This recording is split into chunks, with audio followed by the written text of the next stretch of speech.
Is it time? It is time for us to do what we have been doing, and that time is every day. We'll know in a very short period of time, but it looks like it could be something that will be not good. Believe me, not good. I see issue with that. And okay, again, hey.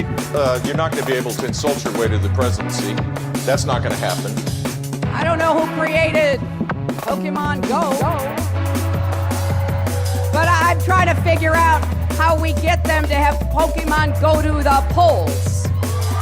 I'm Ted Cruz, and my pronoun is kiss my ass. So when you think about it, there is great significance to the passage of time in terms of what we need to do to lay these wires, what we need to do to create these jobs.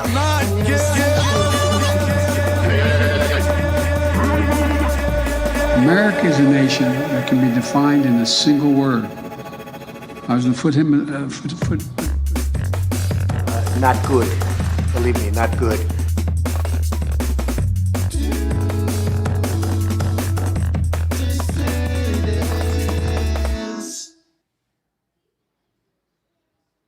Hello, dissidents. Welcome to this boiling hot Thursday morning here in the good old US of A. I'm Russell Dobular here with my co-host, Mixmaster Weiss. Look at that. Beautiful job. Beautiful job. Round of applause for Russell nailing that intro. Thanks, everybody, for being here this morning. We were talking hot. It is brutally hot. I walked the dog this morning. Man. It's like 80-something up here, 90 miles north of you, 100 miles north of you, wherever we are. Probably about 150 miles north of you. But, yeah, it is absolutely brutal. Absolutely horrible. Yeah, I went swimming at the pool last night, and they're still heating the pool. I don't know why are they heating the pool? Yeah, it's crazy. Just let it get cold. You don't need it heated. Nobody wants it heated right now. No, we need to cool off. It is hot out there. I tell you, that the ending of that song and that countdown is just so smooth. That is a smooth jam. That is like a stack of pancakes. We were just saying before, you might notice, I watch Greg Foreman, Black Conservative sometimes, and I admire his professionalism. That guy is very pro. He's got a great team that works for him. He always has the best clips. He's always on top of the news, whether you agree with him ideologically. He's got a very well-run operation. And he keeps his mic to the side. I figure it's probably because of the plosive peas thing. I've been having that problem. But Keaton doesn't have that problem, man. That guy, he's smooth as butter, this guy. I guess. I mean, I don't know. I don't. Yeah, he's a natural. He's a phenom. Yeah, no, it's nothing. Nothing. I'm trying to do. Just talking, just projecting from the gut. That's all. He's like Robert Redford's character in The Natural if he were a podcaster. If he were a podcaster, right? Exactly. Somebody asked if I survived the tornadoes. So luckily there were no tornadoes here. We had a tornado watch for several hours, but one touchdown, as I understand, in Oneonta, which is further west of us, and then I think the more severe weather was to the north. So we kind of just missed the worst of it here. But yeah, it was stormy and blustery and muggy and real midsummer weather here for sure. And no relief this morning. Went out to walk the dog. I was like sweating when I came back. It was 7:30 in the morning. Just incredible. But we have a full show today. 699 filing in the YouTube chat. 346 over on Rumble. Like I said, we are holding out for $19.99. We will hit the 666 if we get to 666 likes. It is on you guys to let us know when we got there in the chat. So hit that like button, and when we get there, you guys got to let us know. It's honor system, because Jake is not here to check that for us. Apparently, there's a lot of discussion about Jimmy's show last night. Did you see it? No, I watched a couple of segments early on, but what happened? Yeah, I don't know. I watched some segments about Biden stuff. I mean, it was a funny show, but I didn't watch most of it. I watched like the first few segments. I didn't catch most of it. I'll have to watch that on the replay. So anyway, let's go. Let's get right in here. Let's jump right in. We have an epic show today, folks. We have a lot to cover. We are not taking it easy on ourselves just because it's a morning show. This is a prime time level program that we have for you. We have a lot of stuff to get to. NATO was in town. That's right. The NATO summit was in town in Washington, D.C., and Joe Biden gave his remarks to the summit, and this made me miss the incoherent Joe Biden. Like, I like him better when he's senile. I do. Because when he's actually reading properly, what he's saying makes actually less sense than when he's just rambling incoherently. Well, his scripted content is actually worse, much worse. He threw you a bone at the end there. What's that? He threw you a bone at the end. He did throw us a bone at the end. But we're going to first cover the quote-unquote substantive portion of his speech and then hear a little bit from Anthony Blinken as well. In the year 2020, the year I was elected president, only 9 NATO allies were spending 2% of their defense GDP on defense. Oh, no. This year, 23 will spend at least 2%. Good. Wow. Woohoo! Yes. More war budgets. And some will spend more than that. Wow. And the remaining countries that have not yet reached that milestone will get there soon. Wow. You know, he may not have all his marbles left, but look at his record. His record is more spending on wars that should never be fought around the world. You know, and really, it puts things in a certain perspective, doesn't it? Because, yeah, he might not have his fastball. He might not be able to skip onto Air Force One, as Bernie Sanders said, but he could still get a world war going. He can still get a world. And isn't that the most important thing? Shouldn't we prioritize substance over style? Just because he can't talk right anymore doesn't mean he can't get other countries around the world to start, committing larger percentages of their budgets to wars that murder people for no reason. So when you think about it that way, it's really not that bad, is it? I'm proud to be an American. Yeah. Whenever I see scenes like this, these real saber-rattling scenes, it's kind of a convention of Planet of the Apes movies that very often you'll have the gorillas. Usually the gorillas are supposed to be the warlike ones, which is not accurate to the species, but okay.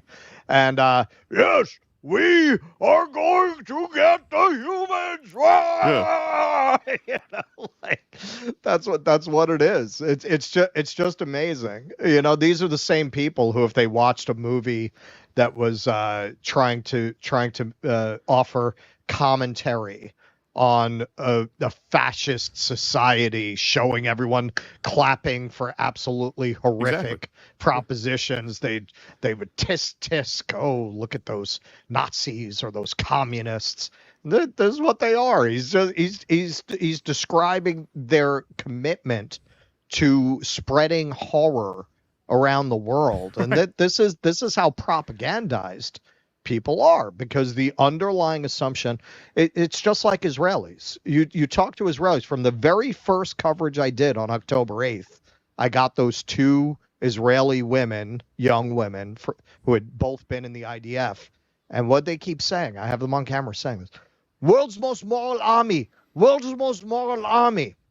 That's what we think. That's why even liberals will go along with this as being a good thing, because they are convinced, just like Israeli soldiers are, we are the world's police force. We are moral. We are stopping. We're not causing the horrors. We're stopping the horrors. We're fighting against the horrors. And when we commit mass murder, it's an accident. It's a miscalculation. It's our hand was forced. We were trying to do good. Yep. The idea that we are a force for murder and genocide, that we are actually the world's mafia don, that never occurs to them. Rally, stand up, the American. This remarkable progress, proof that our commitment is broad and deep, that we're ready, that we're willing, we're able to deter aggression and defend every inch of NATO territory across every domain: land, air, sea, cyber, and space. My friends, it's good that we're stronger than ever, because this moment in history calls for our collective strength. Autocrats on overturned global order, which is by and large kept for nearly 80 years and counting.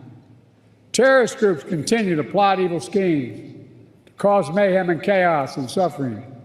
In Europe, Putin's war of aggression against Ukraine continues, and Putin wants nothing less than Ukraine's total subjugation, to end Ukraine's democracy, to destroy Ukraine's culture. He makes more sense when he's senile. He makes more sense when he's mumbling. This is less true than him saying and he fucked the NATO guy's wife. Right? You're stepping on it. Speaking of broad and deep, that was one deep broad, that NATO guy's wife. Haven't been with a broad that deep in a while. To wipe Ukraine off the map. You know, surprised me. I was in the bathroom with Macron's wife. Transverse Mendrick swinging around. Yeah, right. And we know Putin won't stop at Ukraine. But make no mistake, Ukraine can and will stop Putin.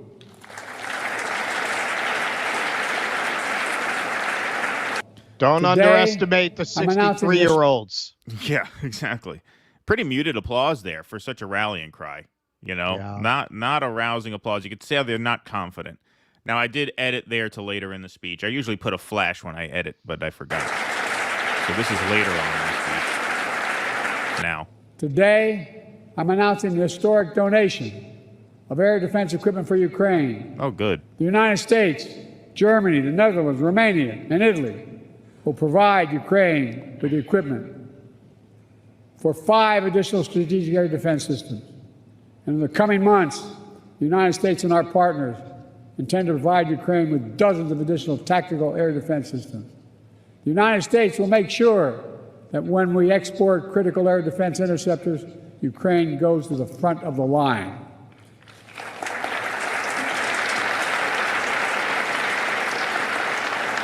They will get this assistance before anyone else gets it. All told, Ukraine will receive hundreds of additional interceptors over the next year, helping protect Ukrainian cities against Russian missiles and Ukrainian troops facing air attacks on their front lines. Make no mistake, Russia is failing in this war. More than 2 years into Putin's war of choice, his losses are staggering. More than 350,000 Russian troops dead or wounded. Nearly 1 million Russians, many of them young people, have left Russia because they no longer see a future in Russia. And Kyiv, remember, fellas and ladies, was supposed to fall in 5 days, remember? Was still standing 2.5 years later and will continue to stand. All right, so look, we've unpacked all the ways in which that is just a giant sack of lies a million times on this show. The idea that Russia wants to take Kyiv and absorb Ukraine into its own border and that they're not going to stop there. I mean, that's just nonsense that's been debunked over and over again. We won't bore you guys with that. But the new details are troubling here, and that is, yes, NATO allies begin transfer of F-16s to Ukraine as leaders meet in the U.S. So here's Antony Blinken on the side stage, I guess, not the main stage of the summit, in the side room. If this were like the Bonnaroo Music Festival of global terror. On the side stage, here's Antony Blinken announcing the F-16s. And I'm also pleased to announce that as we speak, the transfer of F-16 jets is underway, coming from Denmark, coming from the Netherlands. And those jets will be flying in the skies of Ukraine this summer to make sure that Ukraine can continue to effectively defend itself against the Russian aggression. So I guess all those concerns about them not being trained properly to fly them, whatever. Well, do it live. Yeah. Fuck it. Do it live. Yeah, they're not going to be flying this summer. They need to be trained on these jets because Ukraine inherited the Soviet Union's jets. They're trained on MiGs. They're not trained on American jets. So it is going to, from what I understand, it's going to take some time to train. In terms of the Biden speech, it really shows how low the bar has been set. Because, it was coherent barely. He's still mumbling. He still does not. This this is far from FDR's Four Freedoms speech. Yes, this I would is say so, yes. this is there's a man who everyone was relieved didn't shit his pants in front of the audience. In terms of the applause, you make a good point. You saw that in both of those clips. It seems to be dawning on most of them that none of this is a good idea because there's a smattering of applause. It's not a rousing round of applause from that audience. It's a few partisans. If they believe Ukraine would win, that Ukraine will prevail. That's a standing ovation line in a room like that. Right. It was very muted. I mean, he's getting applause from the defense contractors. Yeah, exactly. And that's about it because those are the only winners in this. And I do think, judging by the tone in that room, because I watched the whole speech, it wasn't that long. I mean, the guy doesn't speak for more than 20 minutes now. I mean, they're really limiting his stage time because towards the end of that 15 minutes, he starts trailing off. That's where that comes. That's about where he lasted about 5 or 6 minutes in the debate before he embarrassed himself. And let me tell you, Putin is like the rarely seen Madagascar aardvark. He's like an aardvark. He got his nose everywhere, like an aardvark. He's sniffing around Europe. Exactly. But as for these F-16s, the first batch of United States-built F-16 fighter jets are being transferred to Ukraine. U.S. Secretary of State Antony Blinken says as world leaders pledge continued support for Kyiv at a NATO summit in Washington, D.C. Speaking on the sidelines of the summit on Wednesday, Blinken said the F-16s were being transferred from Denmark and the Netherlands. Backing for Ukraine during Russia's invasion of the country is at the top of the agenda at this week's NATO summit in the U.S. Capitol, where the leaders of the alliance's 32 member countries have gathered.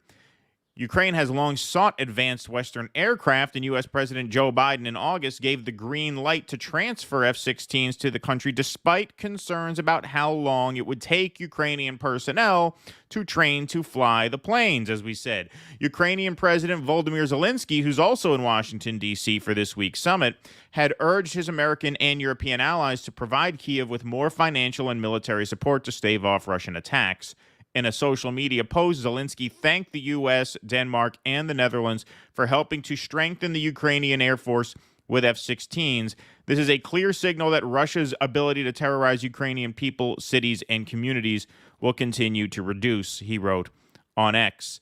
F-16s will also be used to bolster Ukraine's air defense. I'm confident that they will assist us in better protecting Ukrainians from brutal Russian attacks, such as this week's strike on the Akhmadit Children's Hospital in Kyiv.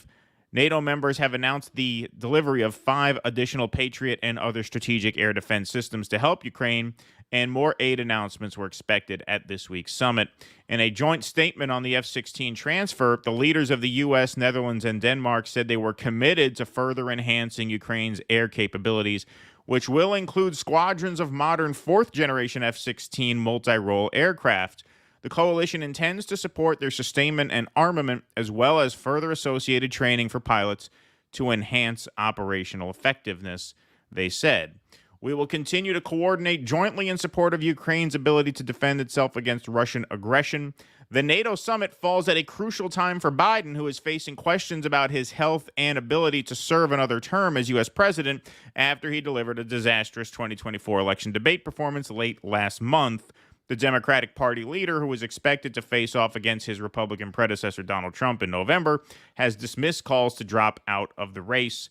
During an address on Tuesday evening to mark the start of the summit, Biden pledged long-term support for Ukraine and hailed NATO as stronger than it's ever been in its history. Ukraine can and will stop Putin, the president said, especially with our full collective support, and they have our full support. On Wednesday, he said he was pleased all NATO members were pledging to expand their industrial bases and to develop plans for defense production at home. We cannot allow the alliance to fall behind, Biden said. We can and will defend every inch of NATO territory, and we'll do it together. So, nothing we don't know, folks, but this man's legacy beyond potentially being too stubborn to realize he can't do it anymore and handing a world historic landslide to Trump in November. This is Biden's legacy, to the extent he'll have one, is war, censorship, and inflation, but mostly war. Mostly war. If this does get apocalyptic, we are going to remember these years as the turning point, and we are going to remember this just relentless assault on the world order on the part of NATO, led by Joe Biden, Anthony Blinken, et al., for no reason that really applies to the ordinary life of the ordinary person. It's just, as Tucker Carlson said, it's one of the greatest crimes of this century. Obviously, we have two at once going on now: the genocide in Gaza and this. It's just a horror show, and you see the pageantry of that presented as some gathering of the world's virtuous people. Right. And when you look at the reality, what they're advocating for are Ukrainian men being pulled off the streets, thrown into vans, suited up, and thrown on the front lines to be killed. That's what they're advocating for. This is not a pro-Ukraine coalition. This is a coalition that seeks to use Ukraine to advance its own aims and enrich its own sort of upper connected echelons. Well, that's what was funny about him talking about Russian men wanting to leave the country. Their videos drop every day of Ukrainians trying to get across the border to not fight in Ukraine. You've got Ukrainians all over the world living in terror that they're going to be called back to Ukraine. They had to institute a policy of not renewing passports and visas in order to get Ukrainians who are living abroad to be forced into going back when their passports expire. So, the idea that the people in Ukraine, oh man, they're lining up at first, at the beginning, but not now. They realize it's like World War I. It's a meat grinder. They're just being thrown out there as cannon fodder.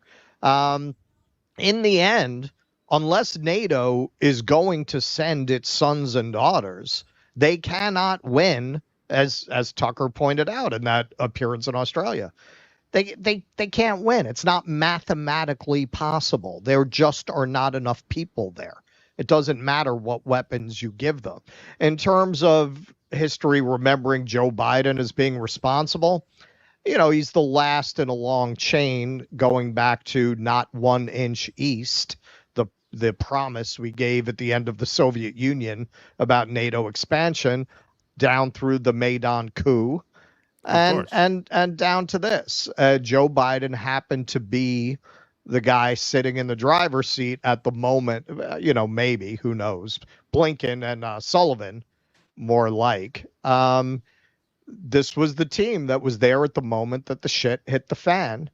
And instead of minimizing the damage, they decided to up the ante, and here we are on the verge of World War III for no good reason at all.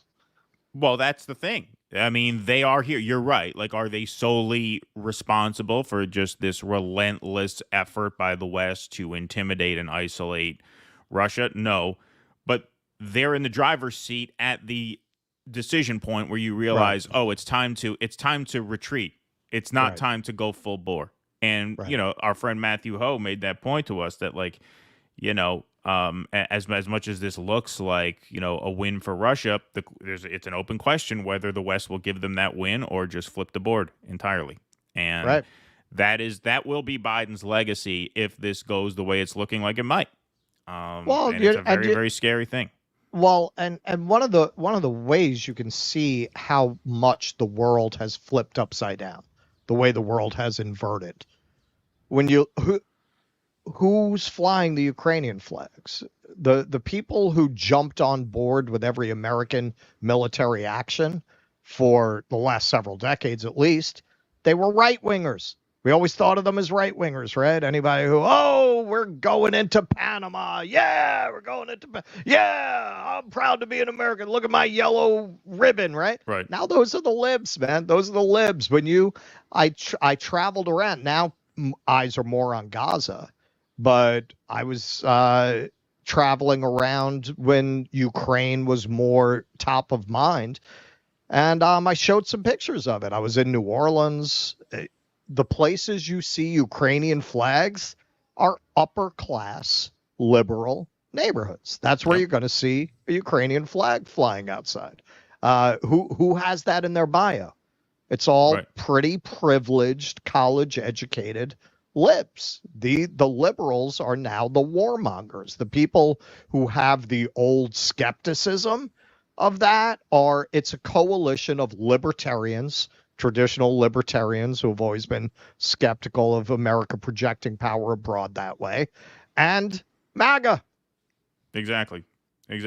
And I hate to be antagonistic to our MAGA friends, but the reason you don't see that same skepticism on the Israel-Gaza front is because, unfortunately, to a lot of our conservative friends, their anti-war politics seem to apply pretty exclusively to white people. That's just the way it looks like to me. Looks that way to me. Not making any accusations, but it's up to you to dispel me of that notion. Yes. Yeah, definitely look that way at the douchebag dialogues. Yes. I still hope. I haven't reached out to them, and who knows if they forgive us for the Dawkins thing. But I still hope to get Winston Marshall on the show to talk about this, because it is remarkable to me that in a whole conference of dissidents, not one person had any view on foreign policy of any kind regarding China, regarding Ukraine, regarding Israel, that in any way varied from State Department directives. How is that? I would really like to ask him that. I get the impression that he's kind of a debate me bro guy. Yeah, so he might be willing to come on. He might. You can have a hoop. I'll bring a banjo. You can play a tambourine. Dun dun dun dun dun We'll do some dun Mumford dun. and Sons. Yeah. We'll make it a musical debate. That'd be innovative. All right, folks. So after Joe Biden gave his saber-rattling speech at the NATO summit, he ended things on a bit of a lighter note, albeit unintentionally. Here he is deciding to end things in an unexpected way. Whenever Joe Biden says, I'm going to do something unexpected, you know that's probably not the best idea. Now, if you'll indulge me, I'd like to end my remarks. Have we not indulged you in a enough? slightly unusual way. I think NATO's the world has indulged you about all it can be asked to indulge you. The fact that you're still the president means everybody's indulged you more than they should have already. It's of nations, but also made up of leaders. And one person in particular has done an extraordinary job leading NATO for the last decade. Secretary General Stoltenberg, would you come forward? Here he comes. Secretary General of NATO.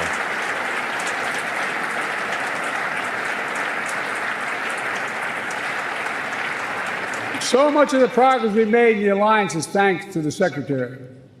He's a man of integrity and intellectual rigor, a calm temperament in a moment of crisis, a consummate diplomat who works with leaders across the political spectrum and always finds a way to keep us moving forward.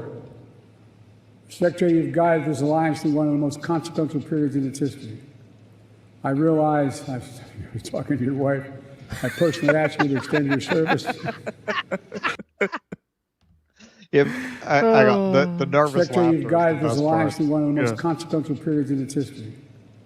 I realize, I was talking to your wife, I personally asked you to extend your service. Forgive me. Where the fuck do you get the You balls? put your own plans on hold. Oh, almost made it through without a real whopper of a gaffe. But hang on. Listen to the audience. If there were closed captioning, it would say nervous laughter here. Forgive me. And you put your own plans on hold. like, what do you do with that? Now, if you'll indulge me. Oh, boy. So, obviously he's meant to say I was talking to your wife, but yeah, when you're past your 15 minutes of coherence and the drugs start wearing off, you got to be very careful. Talk really slowly because you might accidentally bring the Secretary General of NATO up there and say, I was fucking your wife. Yeah. All right, so this called to mind a legendary incident in local New York news. So there's a guy, Ernie Anastas. He's been around forever, is anchoring for different stations on local news. And unlike Joe Biden, he didn't misspeak. So just a little levity for your Thursday morning. Fox 5 Sky Guardian, and then check that 7-day to make your weekend plans. Takes a tough man to make a tender forecast, Nick. And I guess that's me. Keep fucking that chicken. Okay, I'll do All right, when we continue. And okay, for some reason, there's no like really sharp copy of this now on YouTube, but watch her. Okay, I'll do All right, when we continue. She's like, I'm not going to be held responsible for this, am I? Yeah, right. Exactly. Nothing she did. There you have it. Wow. Almost made it through. Almost made it through. I love how he's like, yeah, I'm going to do something I probably shouldn't do. I should probably just, end this speech and say thank you very much and go backstage. Instead, I'm going to bring up the Secretary General and tell him I fucked his wife. How's that? Yeah. How's that for an idea? I think I'll tell you what. I dare you to get rid of me. Exactly. Right. I have such a big lead in the polls. My presidency is on such, firm footing. I think I can afford to take a chance like this. So why don't I try that? You know what? You ever hear of a guy named Caligula? They were having trouble with the treasury. He got all his senators rising, put them in a brothel. Don't tempt me. Yeah, right. Yeah, exactly. Oh boy, what a guy. All right, we'll take some super chats and Rumble rants here. Eric Rousseau, did you catch the Jimmy Dore Show interview last night? America is evil. All right, No, so I did everyone not. seems to be talking about this. So no. Yeah, we'll check it out. We'll check it out. I'm a subscriber. I could check it out. Probably, I'm sure it's up on the premium site by now. So I'll do it afterwards. We got a couple days off here coming up. Hunter Kushner 24. Thank you, Sparky. Appreciate that. Good to see you in here. Kuznetsky Bassang, good to see you too. DD gives us hope. Well, I appreciate that. Thank you. Thank you. If we give you too much hope, we're not doing our job right. But we hope we give you at least some sense of sanity. Let's see here. Sparky, Keaton is the best on YouTube at reading super chats aloud. Thank you. Can't be easy with so many different and random writing styles, etc. coming in. Well, thank you, Sparky. Appreciate that. Oh, and Sparky, by the way, I got to tell you, Sparky. Wait till I take over when he's on paternity leave. I'm doing them in finger paint. You gave that very crude. So you sent us a very crude super chat last week about Kamala. And you sent that to Jimmy yesterday. I watched that part of the show. And you made Steph read that. And she was like, what the fuck? Like, a woman reads his super chat. So, that was a little bit ballsy. I thought that was a little uncalled for, Sparky. But ballsy of you. So I give you credit for that. She read that. She was like, wow. What? She said, that took a turn. That took a turn. I remember reading You insulted him a little bit. You got a little out of order yourself. I got to bring that up to Sparky next time he super chats us. Yes, that was pretty funny, her reaction to that. Talk about Representative Ryan Adams admitting on CNN. Well, it was Adam Smith, but yes, we are covering that. That everyone but Biden dropping out after Nevada 2020 was coordinated and Obama made the calls. Absolutely. We are going to be covering that later on today. The fact is, the greatest crimes are caused by excess and not by necessity. Thank you, Bo H. Appreciate that. My bad. It's actually Representative Adam Smith of Washington. Yes, indeed. Sparky, Putin's actually a reasonable and righteous man. Poisonings, etc., blamed on Putin were false flags carried out by the CIA, MI6, other Five Eyes, and their associates. Thanks, Sparky. I remember that one. I wouldn't go that far. I don't. I think he's probably poisoned some folks. He's probably poisoned some folks. He poisoned some folks. Hey, he poisoned some folks. Biden's NATO speech was chuckle-chillian. Thank you. Here we go. I think it was in reference to Bill Gates' goal of exterminating 10% of the world population. Oh, the Jimmy interview? All right. Well, in that case, we can't talk about it in depth on this platform. That had to be on the Rumble side, I imagine. Which probably was, because I think I watched the first hour of the show, and don't they switch after 90 minutes? I watched the first hour. 90 minutes in, they flip. That's right. Oh, yeah. Who am I? Yeah, of course. You know the rules. You know the gig. Yeah. You do it. Yes. Yeah. All right. We'll go to some Rumble rants here. Bill Gates is a great man, just so YouTube understands that. Great man. Yes. Got election poll problems? I feel bad for you, son. He's a prophet and a poet. A prophet and a poet. Speaking of prophet and a poet, got election poll problems. I feel bad for you, son. I got 25 problems, but that's a good one. Like that. Thank you, Tortoise Toad. Appreciate that. The Maidan coup, if Joe is 25th, 2024 will be the Biden coup. Good one. July 19th, the Biden coup. You heard it here first. That's the last night of the Republican convention is the 19th, isn't it? Yes, I believe it is. That's next Friday. Yeah, and the electronic nomination is scheduled for what, the 21st? I don't know that. I'm not sure. I know it's way before August. So yeah, they don't have much time, which we will be getting to. Here, the MSM is aghast at a hospital being bombed in Ukraine. I thought they had already established that hospitals are legitimate targets as seen in Gaza. Worthy and unworthy victims. Chomsky. Well, and they're also, I don't know. I haven't had time to really dig into it. A lot of people are saying that was actually Ukrainian ordnance that hit the hospital. Well, yeah, I mean, that certainly occurred to me. We know that a missile landed in Poland that Ukrainian blamed on Russia. And the fact that it happened in advance of this NATO summit, right on the eve of the NATO summit, you know, we can't say a thing like that unless we have evidence to go by. But the thought definitely occurred to me. I've seen somebody was showing the fragments of the armaments. Yeah. And they're not Russian, according to what I saw. I can't confirm that it's accurate. But that was the case being made. Yeah. No, the thought definitely crossed my mind. No doubt about it. Let's put it this way. I feel I could say with some security, Russia would not intentionally do that. Even if you think they're the most evil country, there's no strategic advantage reason for them to do it. The only people who will do that intentionally are fucking Israel. Yeah, Israel. Yeah, exactly. That's the only country that will intentionally bomb a children's hospital. Well, that's the irony, and that's what he just said, you know. That's and yes, that irony has been pointed out over and over again. The Gateway Pundit put out a video reporting that Joe was blackmailing Barry over his homosexual secret affair. Thought? I don't have a thought on that. I don't know anything about it. I know that the guy who claimed to have an affair, didn't the guy who claims to have an affair with Obama, isn't he like a known con artist? Like, doesn't that guy have like a record of deceit? I'm not saying it's not true, but I'm just saying not the most credible of witnesses from my standpoint. But anyway, you know, that's their business. Let's see. Whoever is putting subtitles on these video clips is doing the Lord's work. Henry DeShazel. Thank you, Henry. Appreciate that. The F-16s will be target practice. Thank you, Dodger 12. Appreciate that very much. Wow, Denmark is giving up cool 80s-era jets to Ukraine while Russia has built modern, newer fighter jets. Ask Turkey. They bought them. Thank you very much. All right, let's go on. We got plenty more show today. Folks, you know the dam has broken when George Clooney, who just hosted that big swanky fundraiser for Joe Biden, prints an op-ed in the New York Times. I love Joe Biden, but we need a new nominee. I would like to be able to read this in his voice, but I can't really do a Clooney voice. It's too normal. I'm just right from the beginning. And, you know, I am hard at work on my Star Wars video. It's partly done already. But I really want to do a shit post about this because it is driving me crazy watching these supposedly liberal people all praise Joe Biden. So you got the Black Lives Matter flag here and you support mass incarceration over here.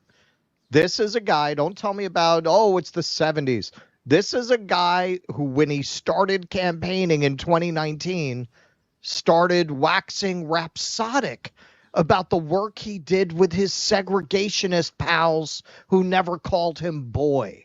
All right, this is how his mind, what's left of it, works. I don't know if they locked him in a room with electric current and shocked his balls every time he said something racist because he hadn't said anything like that in a while.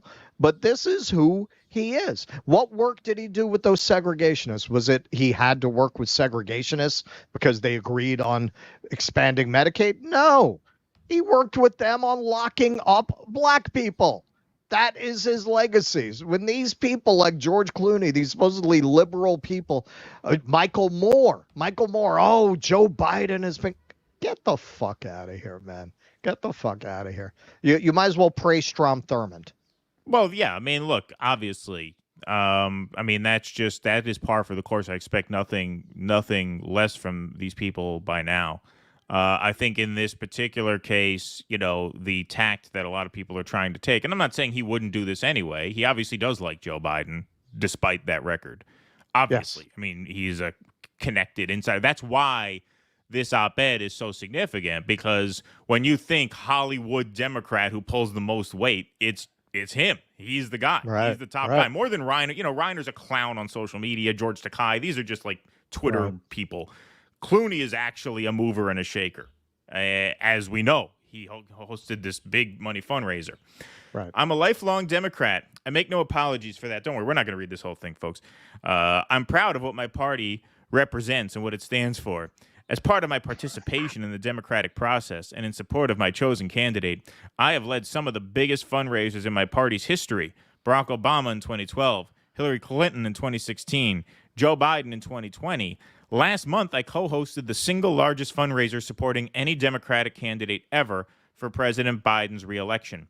I say all of this only to express how much I believe in this process and how profound I think this moment is. I love Joe Biden. As a senator, as a vice president, and as president, I consider him a friend and I believe in him, believe in his character, believe in his morals. In the last 4 years, he has won many of the battles he's faced. But the one battle he cannot win is the fight against time. None of us can. Oh, don't say that, George. You can.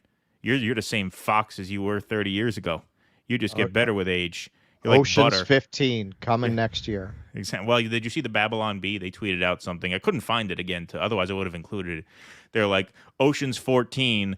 The movie plot of Ocean's 14 is a guy hosts a $50 million fundraiser for a candidate and then gets him to drop out a month later.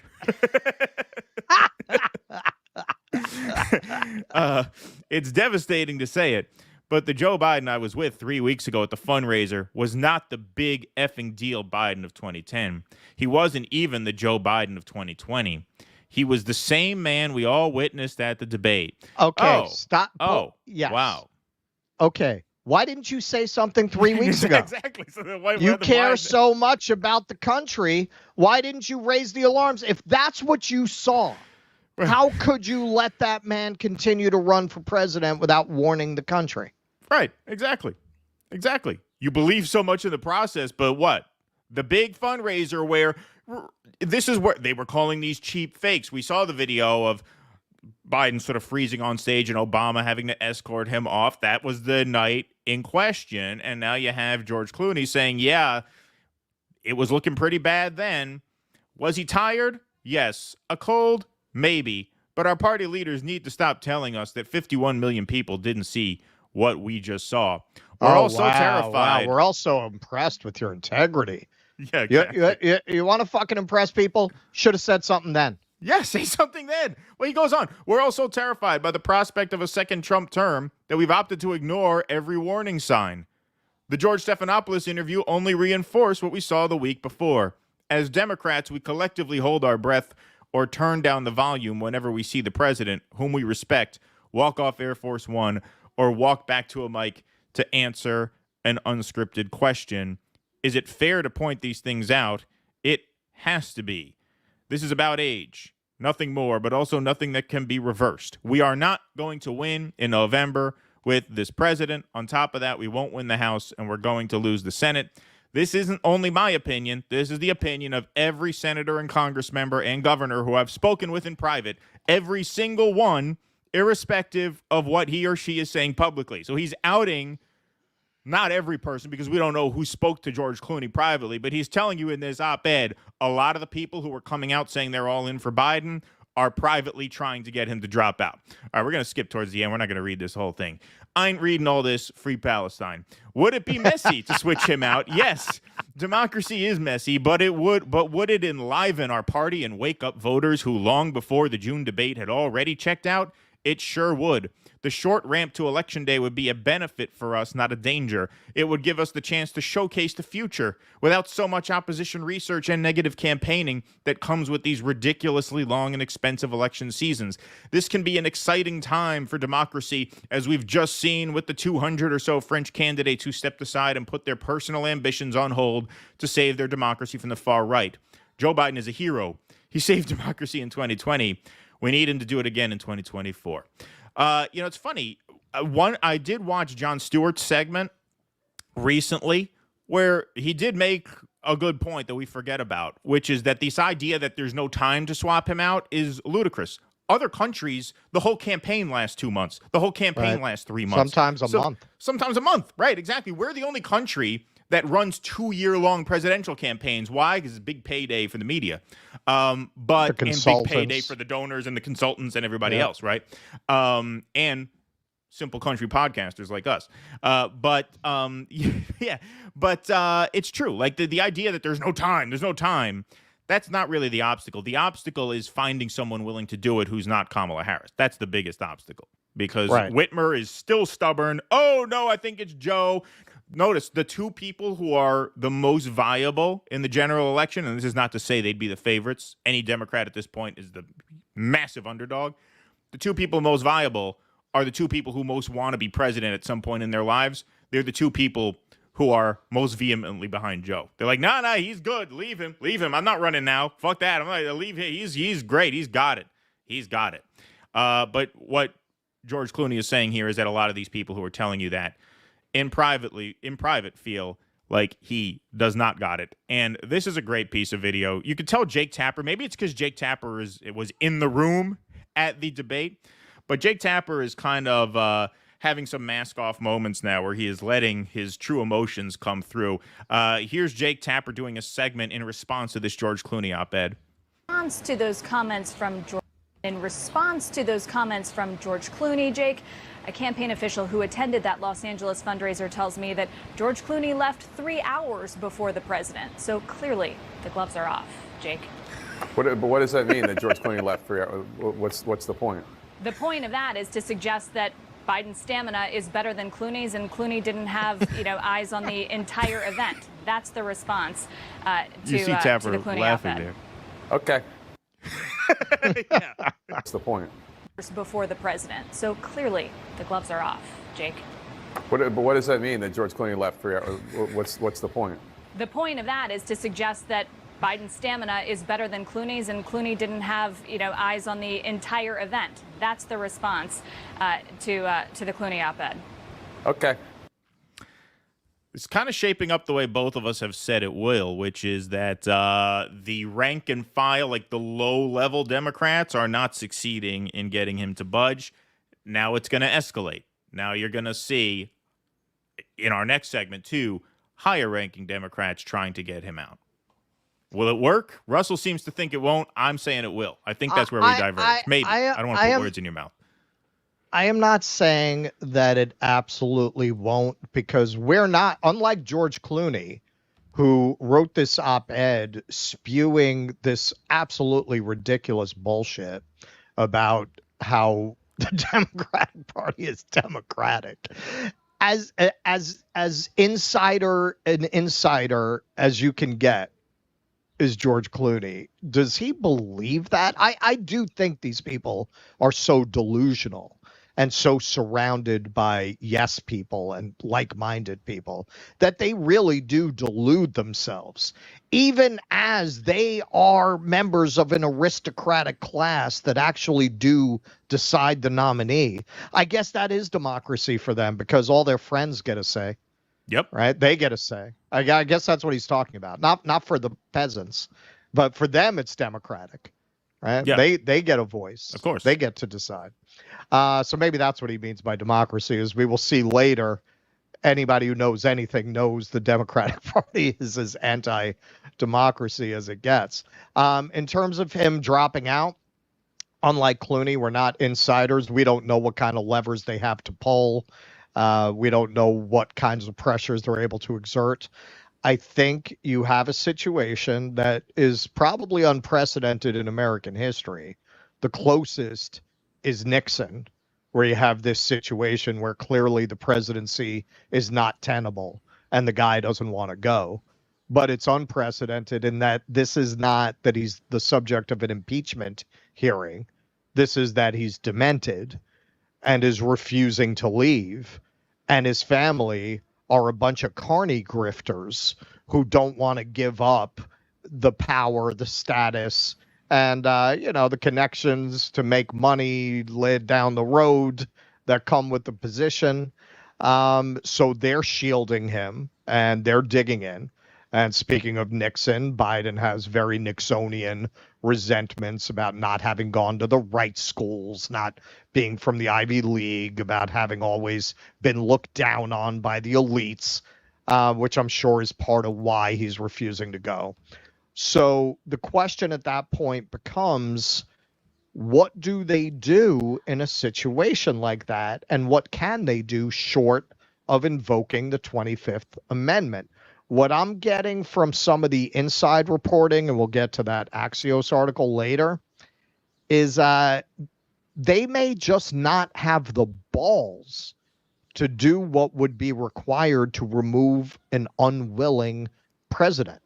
What if there's nothing they can tell him that makes him leave willingly, which I think is possible. I think it's possible because of who he is. Do they invoke the 25th Amendment, or do they just not have the balls? And then is it worth it to them to go that far if they feel like they're going to be stuck with Kamala and lose anyway? Is it even worth it to them to push him out to get Kamala? I think it is, because with Kamala, you can still go through the motions of running a campaign and keep the money coming in and keep the wheels turning. Yes, she's going to lose, but Kamala can do the rallies. She can do the debates. She's not going to get a debate. Trump is not going to give her a debate. I don't think we're going to see any more of those. But she can do the fundraise. She could do it. You can go through the motions with her. You can't even go through the motions with this guy. This guy can't even make a phone call to MSNBC without embarrassing himself. Yes. And if you notice, but do the they NATO have the balls? That's what you're getting. We'll talk about it more when we get to that article. But do they have the balls to do it? To do what would be required to remove a sitting president who refuses to go, who is demented? This has never come up in American history. They should let Hunter fuck Zelensky's wife, and they should let Jill fuck Zelensky. That's how you do it. This way, it doesn't cause problems in the marriage. Party. Yeah, exactly. You convince them. If you can get Joe Biden, if you can get your dad to drop out, Hunter, we'll let you have a night with Zelensky's wife. And to keep it fair to Zelensky and to your mother, she gets to spend the night with him. Boom. I think I just solved it. See, I should be a high-ranking diplomat. You should be a consultant. I mean, that seems like a win-win-win. That seems like a great way to make everyone happy, right? There's no loser in that. No loser in that whatsoever. But yeah, I mean, that's what I think. I think with Kamala, they can go through the motions. If you notice in the NATO segment we just did, we played video of Biden's speech. It's very hard to find write-ups about the substance of Biden's speech to NATO, because every article is about how he was under pressure not to shit himself on the stage. Like, that's all people are talking about. How can you run a campaign where all anyone talks about is, does he collapse on the stage? You can't do it. That's not the question. Yeah. The question is, A, does he go willingly? Yeah. And B, if he doesn't, are they prepared to do what it would take to remove him? Right. Those are the key questions here. And I suspect they may not be able to get him to agree. I'm not going to say it's impossible. I've said from the beginning, the road to get him to agree is through his Carney grifter family. Yes. If he can get them on, if they can get them on board, they can probably get him to leave. I agree. Sparky. Sorry, go ahead. All right, hang on. Housekeeping. Oh, that's right.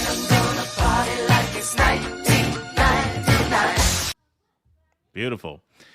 We made it. 2119 in the YouTube and Twitter chats. $7.99 over on Rumble. Let's smash that like button over on Rumble there. Let's get some more peeps in here in the morning. Got to work that algorithm in the morning.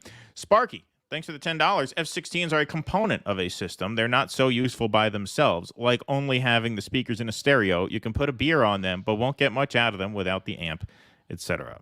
Thank you, Sparky. James Vandersanden, imagine if U.S. leaders showed solidarity with working people like they do with corrupt regimes. Bank bailouts for the rich can happen over a weekend. That's right. Thank you, James Vandersanden, for that donation. James, one of the OG dissident patrons, by the way. One of the first 5 people to sign up for our Patreon. Oh, wow. Yeah. Sparky, thanks for the $2. Appreciate you. Blage, non-U.S. or Western currencies not accepted on Patreon. Is that true? We'll use Does Stripe take them? Because that's what locals and Substack go through Stripe as well. Yeah? American bourgeois They're only warmongers. taking the petrodollar on Yeah, I guess Patreon? so. Yeah. American bourgeois warmongers do whatever their Facebook newsfeed tells them to. Facebook defines what makes them a good little girl or boy. Yeah, Facebook is apparently cracking down on the word Zionist now. You're not allowed to use that. Are they? Yeah, in a critical way. Wasim Garani, thank you for the $10. Also, the same privileged liberals have Israeli flags in their accounts alongside Ukraine. Plus, unless you get your sons and daughters involved, you can't win a war. So grab Bibi's son for combat. Yes. Sparky, Joe's crack about effing Stoltenberg's wife probably got him some extra votes. Yeah, maybe. Running Biden for president, says Pete Sweet. It's like running the nose from Woody Allen's Sleeper movie. Thank you. That's a good one, Pete Sweet. Thank you. Biden with the Sue Simmons F-bomb, LOL. Thanks, Derek P. China should lease Gaza the same way that Britain leased Hong Kong. Thanks, concerned citizen. Appreciate that. What do we got here over for Rumble? Thank you guys for these generous donations today. They are super helpful. Freebie for life. Thanks for the $20. Israel has tortured and killed at least 2 special needs individuals this week alone, based on what I've seen. Every time I think it can't get worse. Keep up the important work. Love you guys. Love you guys too. Thank you. I have not seen that story, but I will. We will look into it. We have a couple days to catch up on things now. Eric Husso, Trump lies, but Biden tells the truth. Biden is so blunt honest, you'd think he has Asperger's. Thank you, Eric Husso. Anthony Blinken is the living embodiment of the banality of evil. Yes, I agree. Let's see here. George Clooney says Ken Minji is a smug bitch who should stop talking about talking to us, I assume, about politics. His fraudulent wife pulled out of prosecuting Israeli war crimes. They both held a fundraiser for Haim Saban or Saban. Did we ever figure out how to say that name? The people didn't finish. I told you I went to the Academy Awards Museum. Yeah. In LA, and it's largely funded by him and that family. And that was one of the worst museums I've ever been to in my life. It's weird. This is Los Angeles. You would think they'd have a really good film museum. It's Los Angeles. That, from what I could see, that's pretty much what they got. There's some radio and TV museum. That one I didn't go to. But it sucks. The Astoria Studios Film Museum here is much better in New York than in LA. Like and it was partly the politics of it. They felt a need to pretend that diverse directors are just as important as the directors who made Casablanca. So we're going to give as much time and floor space to people you've absolutely never heard of because they were queer. Come on. I think some of it might be, too, that a lot of the studios have a lot of the good shit, and they don't want to give it up. Like, all the studios out there have their own museums and tours and gift shops and, exhibits and things like that. It might be hard to get the good stuff. Like the dinosaurs from Jurassic Park, they're on display at Universal Studios, right? True, but even if you can't get that stuff, you could do a coherent, cohesive museum about the real history of film, not some shit that 8 film students have heard of because it lends the museum more representation as you see it. The People Infinite, if they forgive you for the Dawkins thing and the fact that you call the event the douchebag dialogues, fuck them. Yes. Yeah, I don't know. That could be a tough get. We'll see. Listen, the only reason I think he might do it is in that debate me bro spirit. Like, I think he might be like, yeah, sure. It's possible. It's possible. It's possible. He does do some of that, it seems, on his channel. I haven't watched any of his stuff. But and it seems like he's trying to build up his own channel too. So yes. For sure. And he's had some videos that have a lot of views, so maybe he's trying to beef that up. U.S. Emperor Joe Caligula fucking the wives of Empire flunkies. Yes. Does anyone know what happens if Biden and Harris are nominated and then Joe bows out? I think it just goes to the DNC then. I think the delegates are out of the picture then. I think it would go to the actual staff of the party. I don't think they want to wait that long. They seem to be on the page that they want to get this done quickly before the nominating process. Ernest Dowson, I guess the wife was into necrophilia. The wife of the UN guy, the NATO guy, rather. Thank you. Sets. Thanks for the $20. It's kind of you. Loving your show, lads. In Jill Biden's voice, you boys are doing such a good job. You're asking all the right questions. Thank you. Appreciate that very much. Okay, let's go on. We got plenty more Rumble rants and Super Chats. We will get to them all in due time, so thank you all very much for sending those over.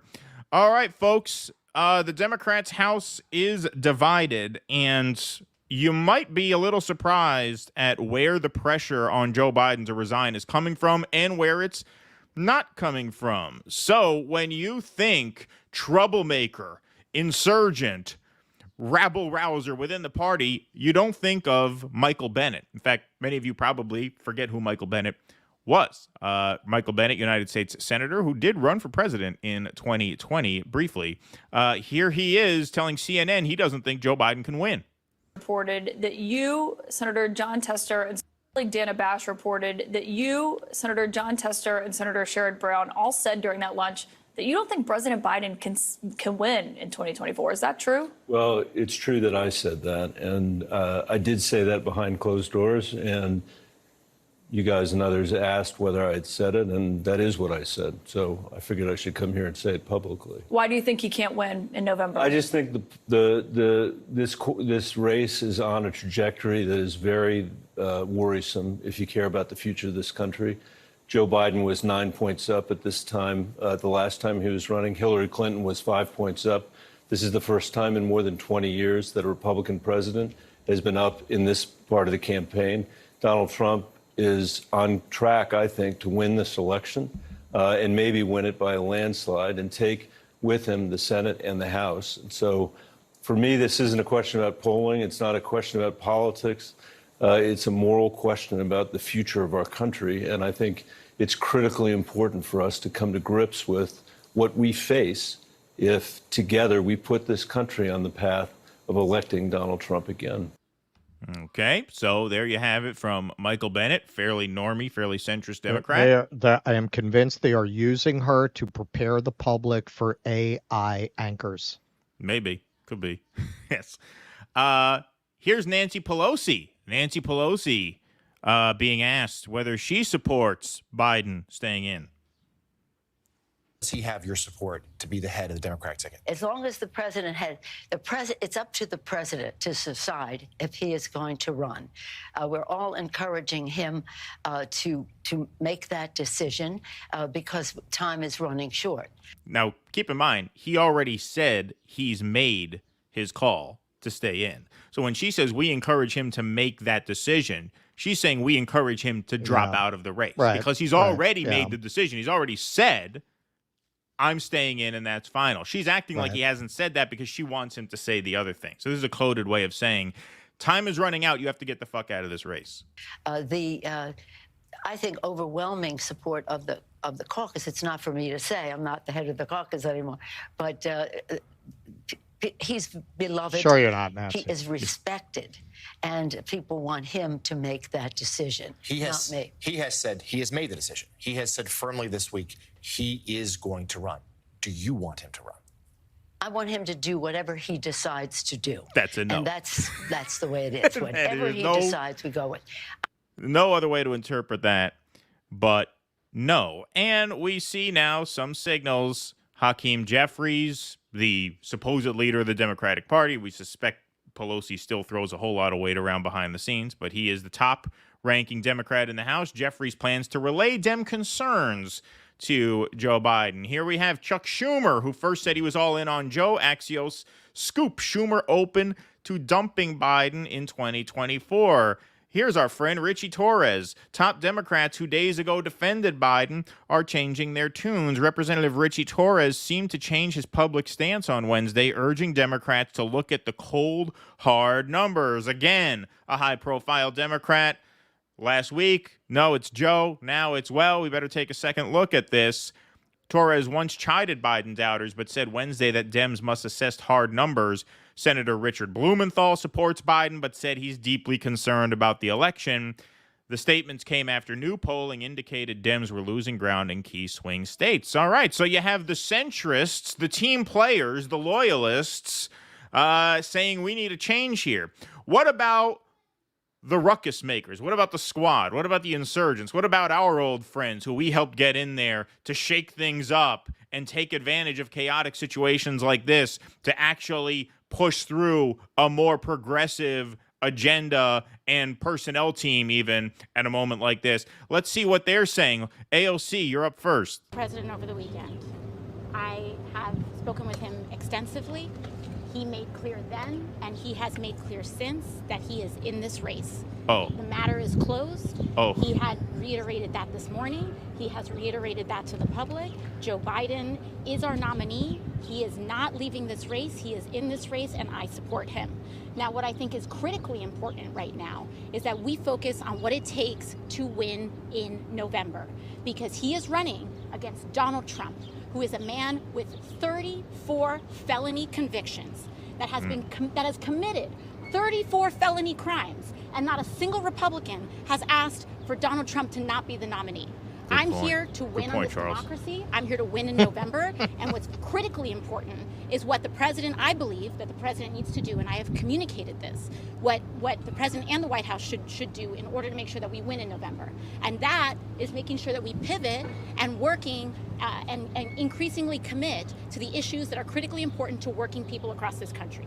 How are we going to expand Medicare? How are we going to expand Social Security? How are we going to provide relief to people's rent and mortgages? And if we can do that and continue our work on student loans, secure a ceasefire, and bring those dollars back into investing in public policy, then that's how we win in November. That's what I'm committed to, and that's what I want to make sure that we secure. What do you say to members who say they need to see more from the president? Well, that is all up to their own individual, determination. I respect everyone's opinion, but I'm here to make sure that we win in November, and that's my focus. And what about young voters? What about All right, so Where the fuck do you get the balls? Exactly. She's saying it's a settled matter. It's Biden. Get used to it. What about Cori Bush? Biden right now. Right now, the same right-wing influences that are trying to take me down are trying to take down President Biden. AIPAC? So that's where my head is. But I'm listening to my colleagues and I'm listening to my constituents. At the end of the day, we got to beat back these right-wing influences. All right, so it's all right-wing influence. Those pesky right-wing influencers going after Joe Biden, like George Clooney, Rob Reiner. Yeah, Nancy Pelosi, Chuck Schumer, maybe Hakeem Jeffries now, Richard Blumenthal. All right, what about Bernie? Let's see. Politically, Bernie can he count on you to be on the campaign trail for He's him always courageous. this summer and fall? Yeah. Can he count on your support? I've already done 6 events in Wisconsin. We've been to New York. I've been to Ohio. And let me say this, and maybe the most important point, Bob, I want to make this morning. What we are talking about now is not a Grammy Award contest for Best Singer. Biden is old. He's not as articulate as he once was. I wish he could jump up the steps on Air Force One. He can't. What we have got to focus on is policy. Whose policies have and will benefit the vast majority of the people in this country? Who has the guts to take on corporate America? Who is talking about expanding Medicare so we cover dental, hearing, and vision? Who's talking about Who's talking about raising the cap on the taxes that people pay into Social Security? He's talking about all this. First of all, he's not talking about all this. He's talking about January January 6th. 6th. On the back of a napkin. I was eating with him once, and he drew it out. It was a little hard to understand because his mind was already gone. Hang on, I didn't mean to say that part. Exactly. I mean, first of all, he's not talking about any of this. He's talking about January 6th. He's talking about the suckers and losers thing.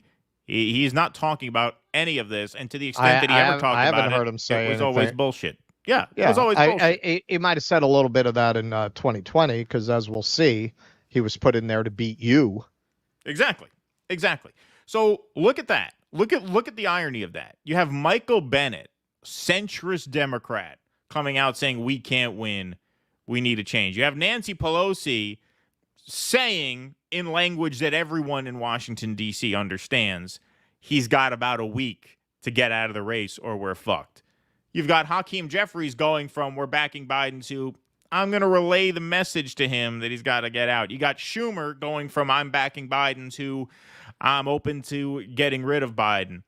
You have Richard Blumenthal from Connecticut. You got all these right-wing Mark Warner, who stood down, but he was organizing a block of people saying you got all the most right-wing Democrats are saying he's got to go. And the squad, the insurgents, they're backing him. Yep. If you needed more evidence that their role in the system is to sheepdog people into the Democratic Party so that they don't stop voting Democrat or, God forbid, wind up with the Green Party or some other shit, there you go.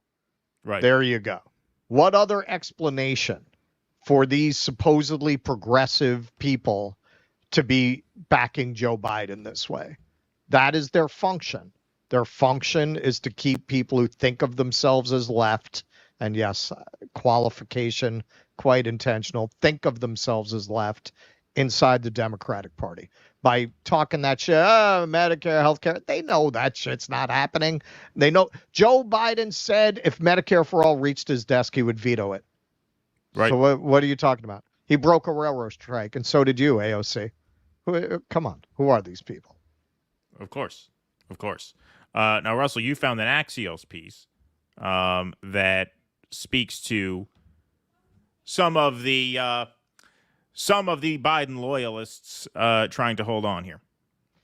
Okay, so this is part of the reason I say they don't know whether to shit or wind their wristwatch. It's not as clear what's gonna happen behind the scenes as it might appear, although the momentum definitely seems to be moving in the direction of getting him out, I will say. Well, the NATO conference is over. Don't forget, that's a big part of it, well, too. And tonight is that press conference. This is what I would say. If he really shits the bed at that press conference, whatever they need to do, they'll probably do it.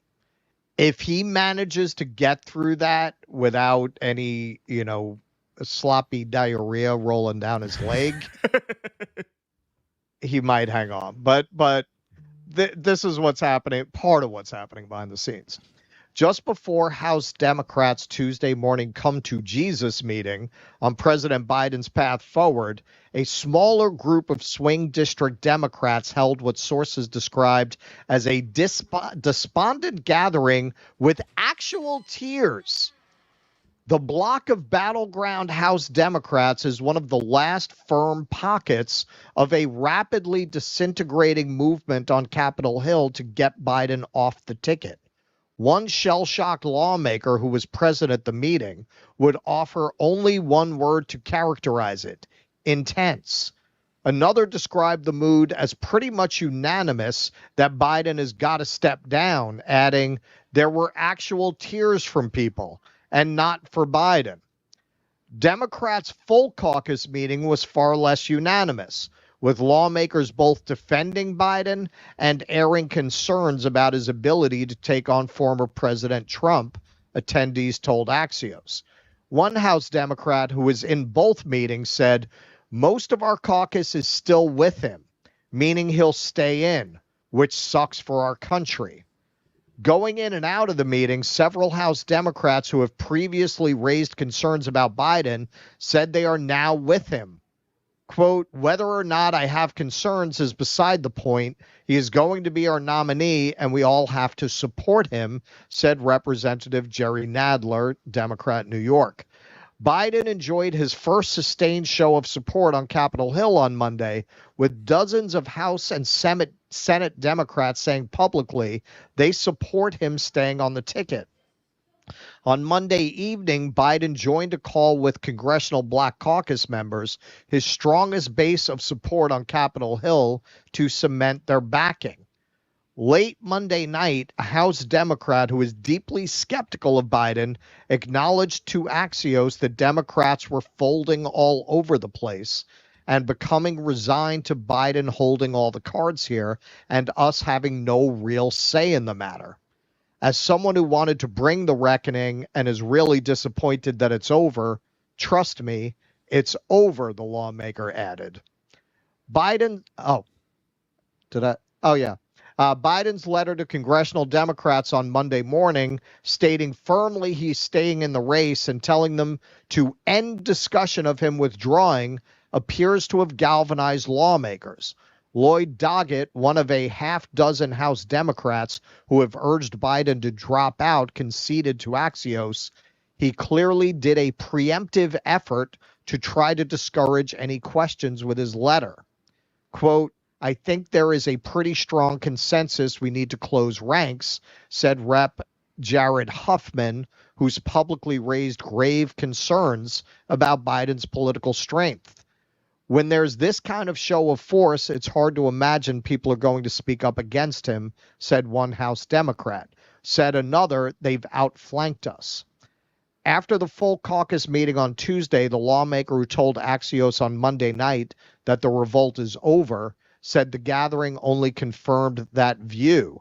There were no surprises here, the lawmaker said. Okay, now, to be fair, subsequently, Axios did another article talking about these more so-called centrist Democrats who are swinging in the other direction. So it seems like since this was written, a lot of the caucus members who were behind Biden are starting to change their mind. But I do think this is an important window into what's going on back there. It's not as simple as, yeah, no, we need to get rid of Biden. What do we do? You know, I always forget. I can't remember who said this. There was some documentary, and it might have been Michael Moore, but I don't think so. Said what really strikes you if you really meet the people in Congress, if you really interact with these people, they're incredibly stupid. Most of them are really stupid. There you go. There you go. Who would be saying this is our president, we need to close ranks, other than a really stupid person? I think what's creating a lot of hesitancy is the reality that they're almost certainly going to lose anyway. And whenever you lose an election, there's inevitably going to be Monday morning quarterbacking. You're going to look back and say, should we have done this? Should we have not done that? And this decision is such a major decision. I mean, this is the most consequential decision in a presidential campaign that any candidates had to make in decades, right? So this is clearly going to be, if you lose the election, people are going to look back at this moment and say, should they have swapped him out if they do swap him out, or if he stays in, or should he have stayed in if they do swap him out? In other words, you're almost certainly going to lose anyway, which means that whatever you do now is likely to look stupid in 4 months. But it's not. The fact is you have really no chance anyway. And I think what the smart money people are saying is that, look, we're going to lose anyway. We can at least go through the motions with Harris. We can't even go through the motions with Biden. And it's too damaging to the down ballot people to force them to gaslight people about Joe Biden for the next 4 months. So with Kamala, yes, we'll lose. And yes, the media is going to be asking when she loses, should they have stuck with Joe? That's just going to happen. You're going to have hundreds of op-eds written in papers around the world. Was it the right call to swap him out? You have to have the fortitude to know, if you're one of these party insiders, yes, it was, because we weren't going to win anyway. We just had to keep the party intact in the sense that we could convince people we're at least putting our best foot forward. We're at least going through the motions of doing the campaign. Biden cannot appear anywhere now without the story being, did he malfunction or did he not? And you just can't run a race that way. You cannot do it. You can't make it. You can't do it. That's really the issue. Trying to cauterize the damage and the fallout to the down ballot races. So for that reason, they're highly motivated. I just think he might absolutely refuse. And if that happens, I don't know if they have the balls to do what's required. We will see. I think we're going to get an answer pretty soon. I'm pretty confident. After the press conference, I think things will be a little more clear. I agree. All right, let's take a quick pause here for a word from our sponsors. And by sponsors, I, of course, mean our Patreon members, our paid Substack subscribers, and our Locals subscribers. So if you want to join the party, you can go to patreon.com/DoDissidents and join for as little as $5 a month. You can also go to our Substack or our Locals. So that's DoDissidents.substack.com or DoDissidents.locals.com. You guys are what keep the show going. Like I said, we do have our first 3 long-form interviews booked, which will be premiering Wednesday evenings. I think we're going to start off at 9 o'clock on Wednesdays, premiering these interviews, and then they will be cut up into short pieces, which we'll publish on YouTube and Rumble as well. But your support is what makes all of that possible. So please, if you can, go to patreon.com, Substack, or Locals, and become a member for as little as $5 a month to get your name up in lights here on the Patron Scroll. You also get call-in access to our Sunday post-show Q&As over on Rumble, and you get 2 exclusive live streams every month, which are interactive call-in live streams. So we try our best to make it as worthwhile for you as we possibly can. You guys are the backbone of the show. We say that every time because we mean it every time. So thank you for your support. Let's take some more Super Chats and Rumble Rants. Ken Texican, thanks for the $20. 2020, Biden received more votes than any presidential candidate in history. Also in 2020, Mayor of Rabbit Hash, Kentucky, French Bulldog Wilbur, received more votes than any mayoral candidate in Rabbit Hash history. What does it all mean? Wow. High turnout year. Motivated electorate. Hey, look, Glenn is with me. He doesn't think he's stepping down? All right. According to Cat Faye Garrett. All right. Well, we'll see. I think he is. I sent that same Kamala super chat to Sparky during the 2020 primary to the Jimmy Dore show. Jimmy got halfway through it, stopped, and white-knighted Kamala, but Steph reading along silently cracked up. A blast from the past. Well, congratulations. So you saved that one from years. So you must have an archive of super chats. You must have like a whole spreadsheet on your computer that you just go to. You're like a hoarder, only with super chats. You're a super chat hoarder. You must seriously have a document, a spreadsheet. Yeah, that you coffee just cans full of super chats. Exactly. That's impressive. Is it the verge of the two-party system collapse? Unfortunately, no, because there's no third party that is poised to take advantage of this opportunity, which is just amazing. Listen, I always have to be careful how I say this on this side of the wall. Nothing short of a true revolution is going to fix this system at this point. You've got to bring it down. Direct action. Biden has Parkinson's. So what, David Packman? Yeah, that was amazing. That was amazing. I wanted to do that today, but we already had like so much. We might do that on Sunday. It's just Did he say that?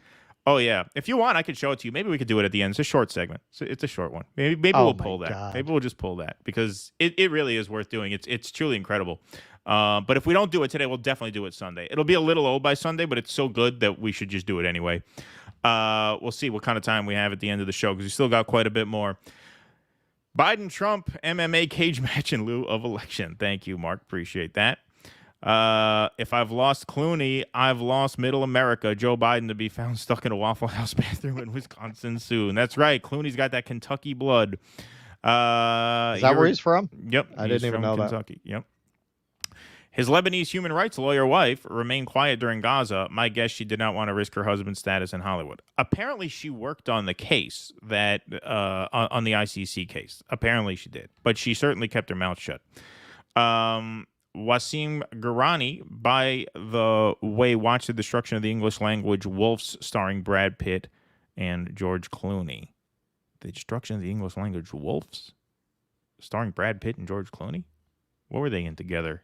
They did, I don't know what that is. Okay. The Rumble portion of yesterday's Jimmy Dore show, says Sparky, although not news to me, was the heavy-duty part. Jimmy was visibly shaken. All right, you guys are really pumping that up. I got to watch that after the show today. Who was he interviewing? I don't know. Okay. Peter Mormon. After the Assange protest, I took the opportunity to see more of that's kid from London. Yeah. Well, he actually lives in upstate New York. He was just there for the protest, but he lives near me, actually. Okay. The French elections have me reflecting Galloway is unique on the EU left. The EU left seems to hate Russia just as much as the centrists. No idea why. I know their green parties over there tend to be very pro-Ukraine and pro-NATO. I have heard that. I don't know why, but they have been criticized rightly, obviously, in my view, for that. Let's see here. Okay. The part which shook Jimmy up concerned just how evil the globalists are, and mistakes about world health aren't necessarily mistakes. Previously, Jimmy assumed they were due to incompetence. Really? Right. Did he assume that? You guys are really pumping that up. Good luck in November, chaps. Thank you from across the pond. Thank you. Appreciate that. Might be joining you folks. We got it. That part of Jimmy Dore Show likely won't end up on YouTube. All right. I will check it out. You don't have to sell me on it. You don't have to sell me. And thank you for the donations, but you don't have to sell us on that. We will watch it. How could we not now? Let's see here. I watched Kissinger, Stratos, thanks for the $10, claim that Putin was misguided in relying on the history of Russian culture. That is to say 1,000 years of military history, twice demolishing the largest armies assembled. Thank you, Stratos. We'll go to some Rumble rants here. Let's see. No, Russell USA has bombed many hospitals, Iraq, Afghanistan, and infrastructure like dams, power plants are always first stuff USA bombs. Well, yes, of course. Sure. Absolutely. Sure, but I mean, it seems to me we generally have not intentionally bombed children's hospitals.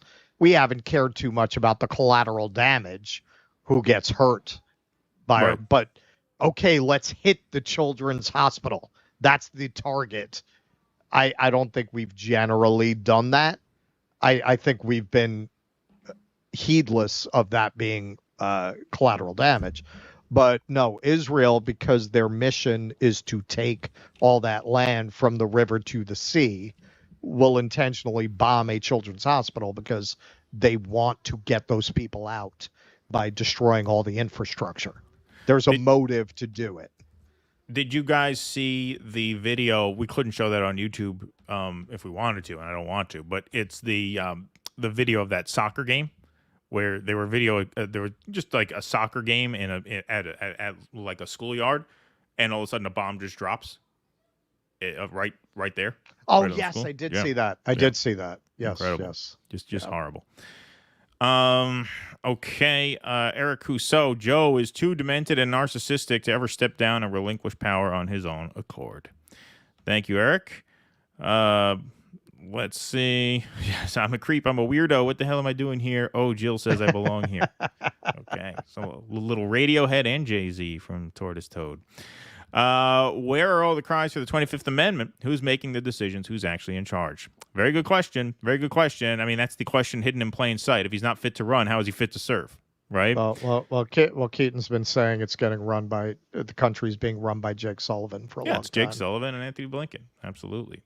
This is what happens, Barry, when you fuck real leftists in the ass. Yes. Thank you, Tortoise Toad. Appreciate that. Okay. When asked to define rigor, the U.S. president responded, "Look, here's the deal. I know one when I see one." Thank you, Are You Poster? Keaton, can we get Lauren Boebert to accompany BB to Fiddler on the Roof? World peace. Yeah, there you go. That would be something. That'd be a hot tape.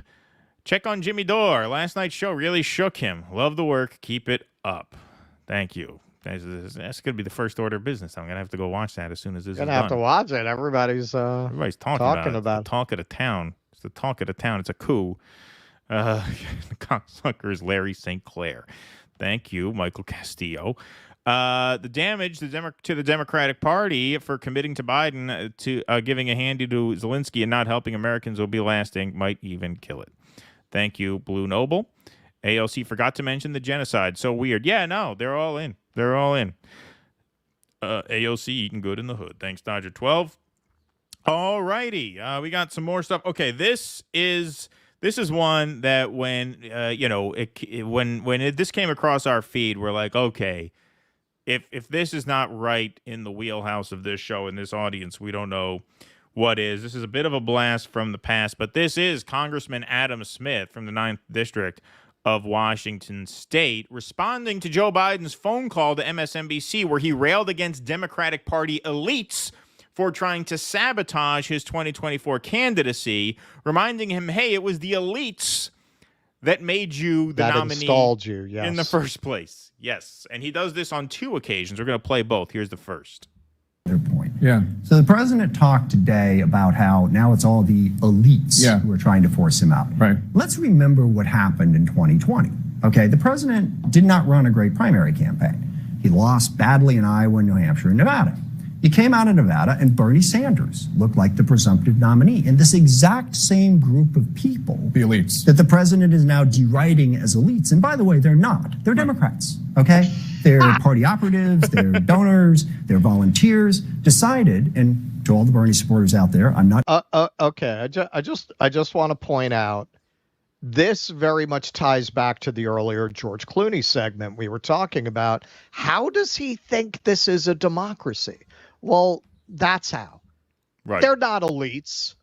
They're volunteers. Oh, they happen to be multi-millionaire volunteers who volunteer their mansion ballrooms for fundraisers. Right. But technically, they're volunteers. They're not elites. That's how they think of it. This, of course, it's democratic because they're not elites.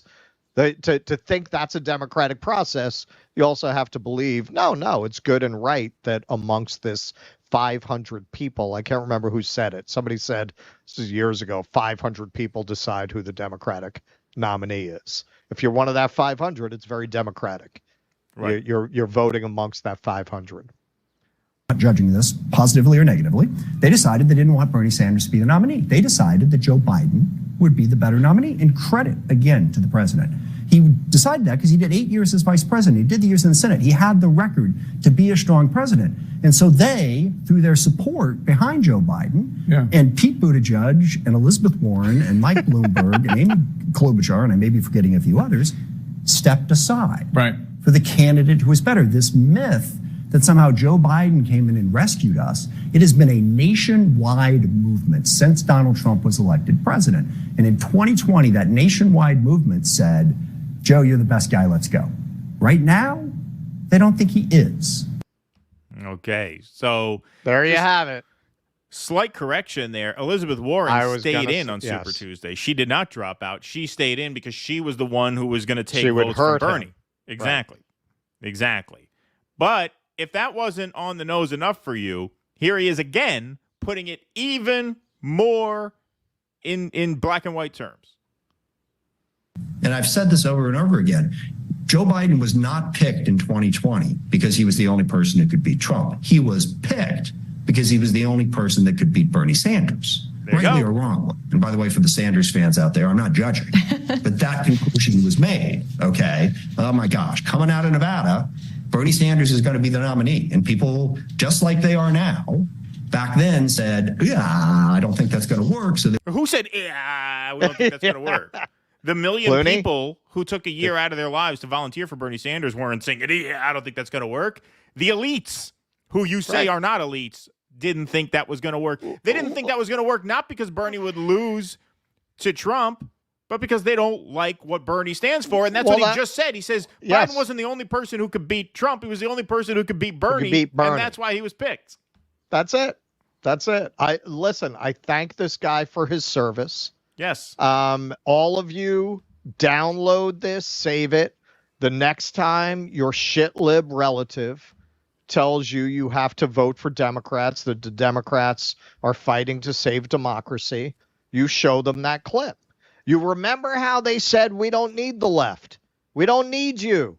We're for every one of you we lose, we're going to pick up 3 in the suburbs and fuck you guys. Right? They were salivating at the idea of not needing the Bernie supporters to win. Right. They were salivating at the idea of winning over so-called moderate Republicans and building a coalition with the Liz Cheneys and such. Okay, fuck these motherfuckers. If you support Democrats, you vote Democrat at this point after you heard that. I think everyone in our audience already knew this. It's just interesting to see somebody say it straight out like that. You are a simp, man. You are a simp. I was talking to somebody who, she's an artist who actually took a anti-Palestine stance. And she was urging everybody to vote for Joe Biden. And I usually don't weigh in on these things. An anti-Israel stance, an anti-Israel stance, yes. My apologies. It's an important detail. Yes, kind of important. Yes. So that was the only reason I ignore the full-on libs, but given that she actually had the courage, unlike almost that entire community that I know, to say something, and she's telling people to vote for Joe Biden. So why would you sheepdog people in? She said, I used to work with the Greens, and now I have more control over who's in the government by supporting Democrats. I say, you have no more. This is the reason I know her. You worked for Bernie. Right. You worked for Bernie. You don't realize that you have no more control now than you did with the Greens? Look what they did when you tried to get a progressive elected, because she has something of a platform. She has something of an audience. That was another reason I weighed in. Like, it's not right to do that to people who take you seriously. Don't sheepdog them back into this party. You know what they are. You know what they did. Yeah, the Greens are a clown car. We've said that many times. I don't blame anybody for not wanting to work with the Greens, but the answer isn't to join the enemy. They're your enemy. He just said it straight out. It's all a game. It's all a show. It's all a house of mirrors. There is no primary. There is no choice. There is no democratic process. There's a group of elites that decide who the nominee is going to be. You can go, you want to run around in New Hampshire in the snow with your little Bernie signs? That's adorable. That's adorable. That's your time and money to waste. Exactly. I want to play this one more time. This is a short one. And I've said this over and over again. Joe Biden was not picked in 2020 because he was the only person who could beat Trump. He was picked because he was the only person that could beat Bernie Sanders, rightly or wrongly. And by the way, for the Sanders fans out there, I'm not judging, but that conclusion was made. Okay. Oh my gosh. Coming out of Nevada, Bernie Sanders is going to be the nominee. And people, just like they are now, back then said, I don't think that's going to work. So they were looking for an alternative. And tip of the hat to Joe Biden, he had the record. 8 great years as vice president. He's not saying that like he's exposing something nefarious.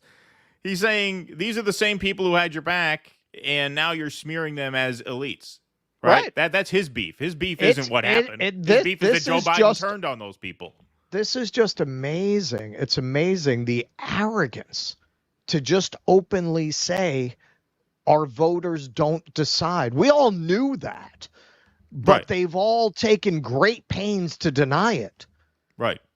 Right. Exactly. They need that fig leaf of the voters decided to hide behind.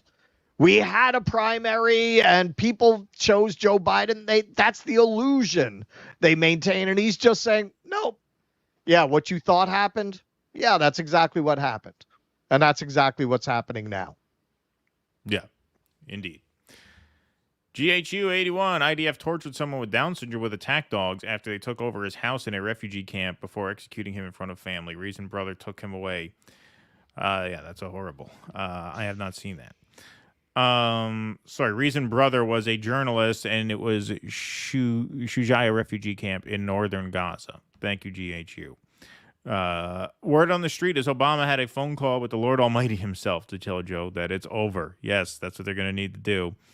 Operation Mockingbird's leading sycophant AOC. It's a me, Sarah P. Thank you. It's a me, Sarah P. Appreciate that. AIPAC has spent over $1 million against Cori Bush. Yeah, that primary's coming up next month, I believe. Right-wing influencers. That's right. That's right. That primary's coming up next month. Was that Pelosi's daughter on with her? What the fuck are they doing? Pitching a spinoff of Clinton's Gutsy Risky, a new show where they give stock tips. Good AOC. God, AOC is annoying. Keep it up. Thank you. You know, we never covered that fucking cringe road trip show that Hillary and Chelsea did. Chelsea did. That's right. I just didn't have it in me to watch it. Not even for content. I just couldn't. Couldn't. No, how could you? That would be like needles in my eyes watching that. Yeah, that would be pretty awful. The Pete Buttigieg documentary was pretty much what we could take. Yeah, I think that was the limit. Yes, I can think of a few reasons there aren't good film museums in L.A. Coal Black and Decebent Dwarves. Yeah, a 1943 Merry Melodies cartoon. Shirley Temple Black also performed, complete with. You ran out of characters there. Thank you, Stoop Sign. They may get so desperate that they have Elon chip his brain. Yes. Well, you know what? You make a good point. Like, hey, if you want to address racist history of Hollywood, that would be great in a museum like that. I don't think you should have a museum like that without doing it. The answer is not to elevate obscure directors of diversity and pretend that they've had the impact on aesthetics and filmmaking that the white dudes did.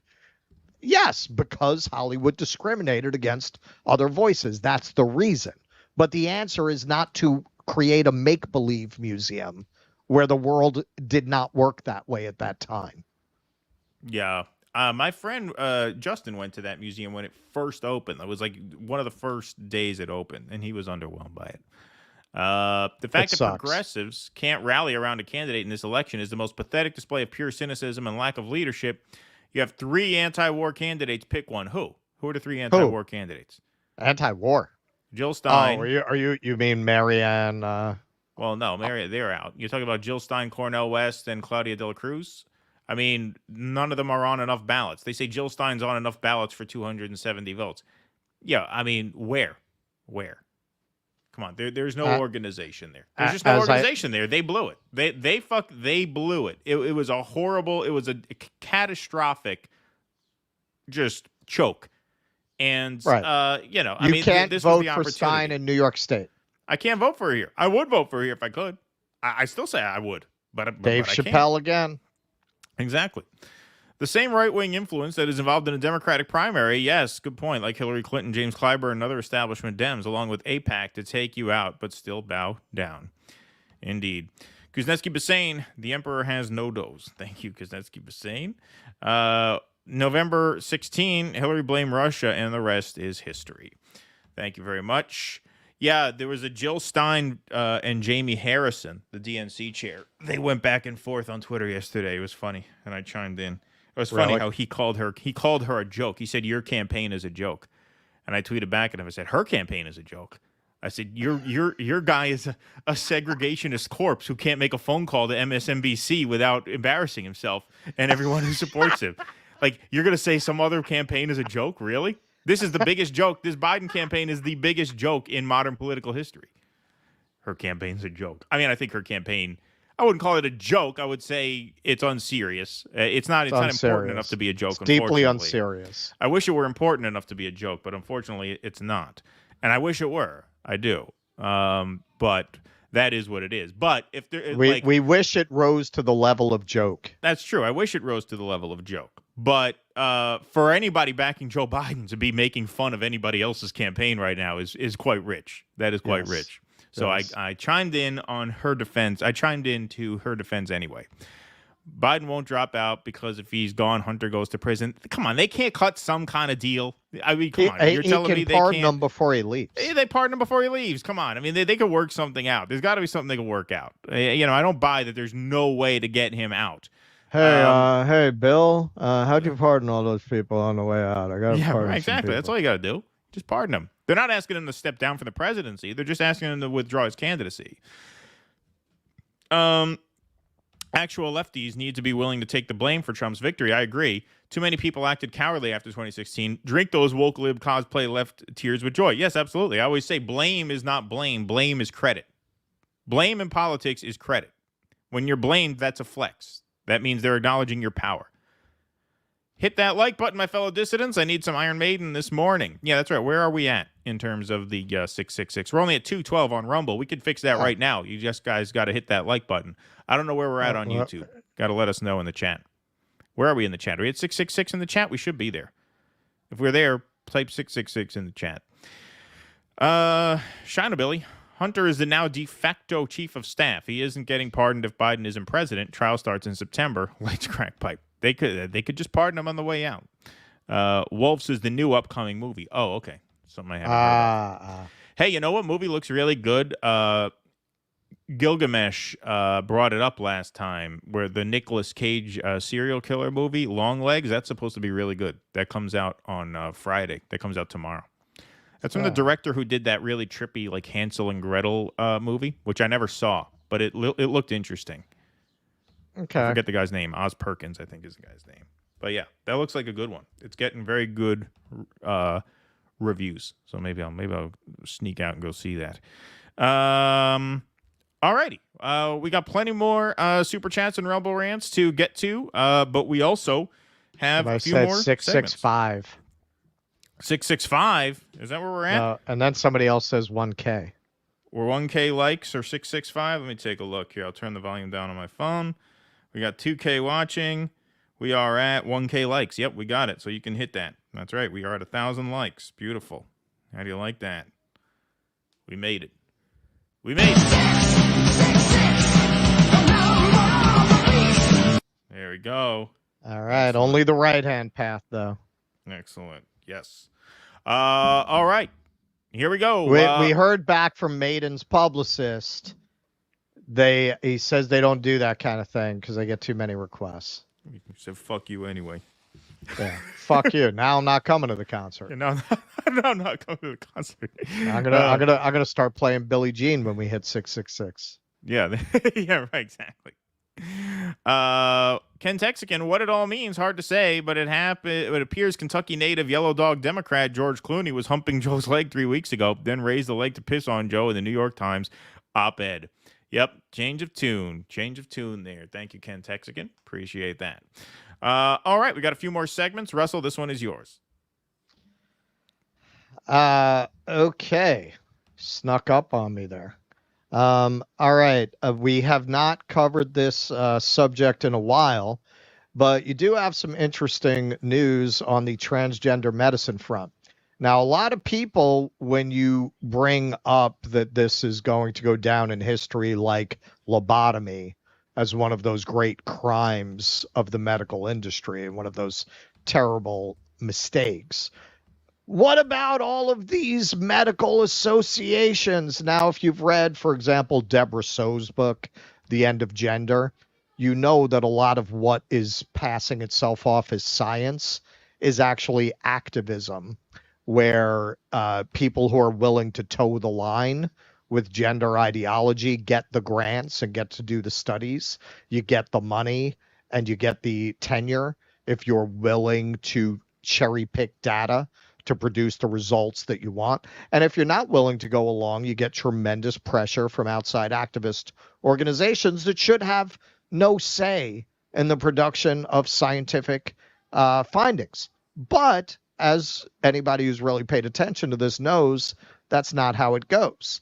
I've been saying for a long time, this is all going to end in lawsuits, and that's exactly what's happening, because now they're having the lawsuits. And what happens in lawsuits, this is why Boeing pled guilty this week. In the discovery process, you have to release emails. You have to release internal documents. As these things are coming out in the lawsuits, people are finding out behind the scenes what's really happening. In April, Hilary Cass, a British pediatrician, published her review of gender identity services for children and young people, commissioned by NHS England. It cast doubt on the evidence base for youth gender medicine. This prompted the World Professional Organization for Transgender Health, WPATH, the leading professional organization for the doctors and practitioners who provide services to trans people, to release a blistering rejoinder. WPATH said that its own guidelines were sturdier, in part because they were based on far more systematic reviews. Court documents recently released as part of the discovery process in a case involving youth gender medicine in Alabama reveal the WPATH's claim was built on shaky foundations. The documents show that the organization's leaders interfered with the production of systematic reviews that it had commissioned from the Johns Hopkins University Evidence-Based Practice Center in 2018. From early on in the contract negotiations, WPATH expressed a desire to control the results of the Hopkins team's work. In December 2017, for example, Donna Kelly, an executive director at WPATH, told Karen Robinson, the EPC's director, that the WPATH board felt the EPC researchers cannot publish their findings independently. A couple of weeks later, Ms. Kelly emphasized that, quote, the WPATH board wants it to be clear that the data cannot be used without WPATH approval, unquote. Hang on, I thought this was all science-based. I thought it's all science-based. Why wouldn't you want the science out there if it's all science-based? Ms. Robinson saw this as an attempt to exert undue influence over what was supposed to be an independent process. Joan Ioannidis of Stanford University, who co-authored guidelines for systematic reviews, says that if sponsors interfere or are allowed to veto results, this can lead to either biased summaries or suppression of unfavorable evidence. Ms. Robinson sought to avoid such an outcome. Quote, in general, my understanding is that the university will not sign off on a contract that allows a sponsor to stop an academic publication, she wrote to Ms. Kelly. Eventually, WPATH relented, and in May 2018, Ms. Robinson signed a contract granting WPATH power to review and offer feedback on her team's work, but not to meddle in any substantive way. After WPATH leaders saw 2 manuscripts submitted for review in July 2020, however, the parties' disagreements flared up again. In August, the WPATH Executive Committee wrote to Ms. Robinson that WPATH had, quote, many concerns about these papers and that it was implementing a new policy in which WPATH would have authority to influence the EPC team's output, including the power to nip papers in the bud on the basis of their conclusions. Ms. Robinson protested that the new policy did not reflect the contract she had signed and violated basic principles of unfettered scientific inquiry she had emphasized repeatedly in her dealings with WPATH. The Hopkins team published only 1 paper after WPATH implemented its new policy, a 2021 meta-analysis on the effects of hormone therapy on transgender people. Among the recently released court documents is a WPATH checklist confirming that an individual from WPATH was involved, quote, in the design, drafting of the article, and final approval of that article. The article itself explicitly claims the opposite. Now, more than 6 years after signing the agreement, the EPC team does not appear to have published anything else, despite having provided WPATH with the material for 6 systematic reviews, according to the documents. No one at WPATH or Johns Hopkins has responded to multiple inquiries, so there are still gaps in this timeline.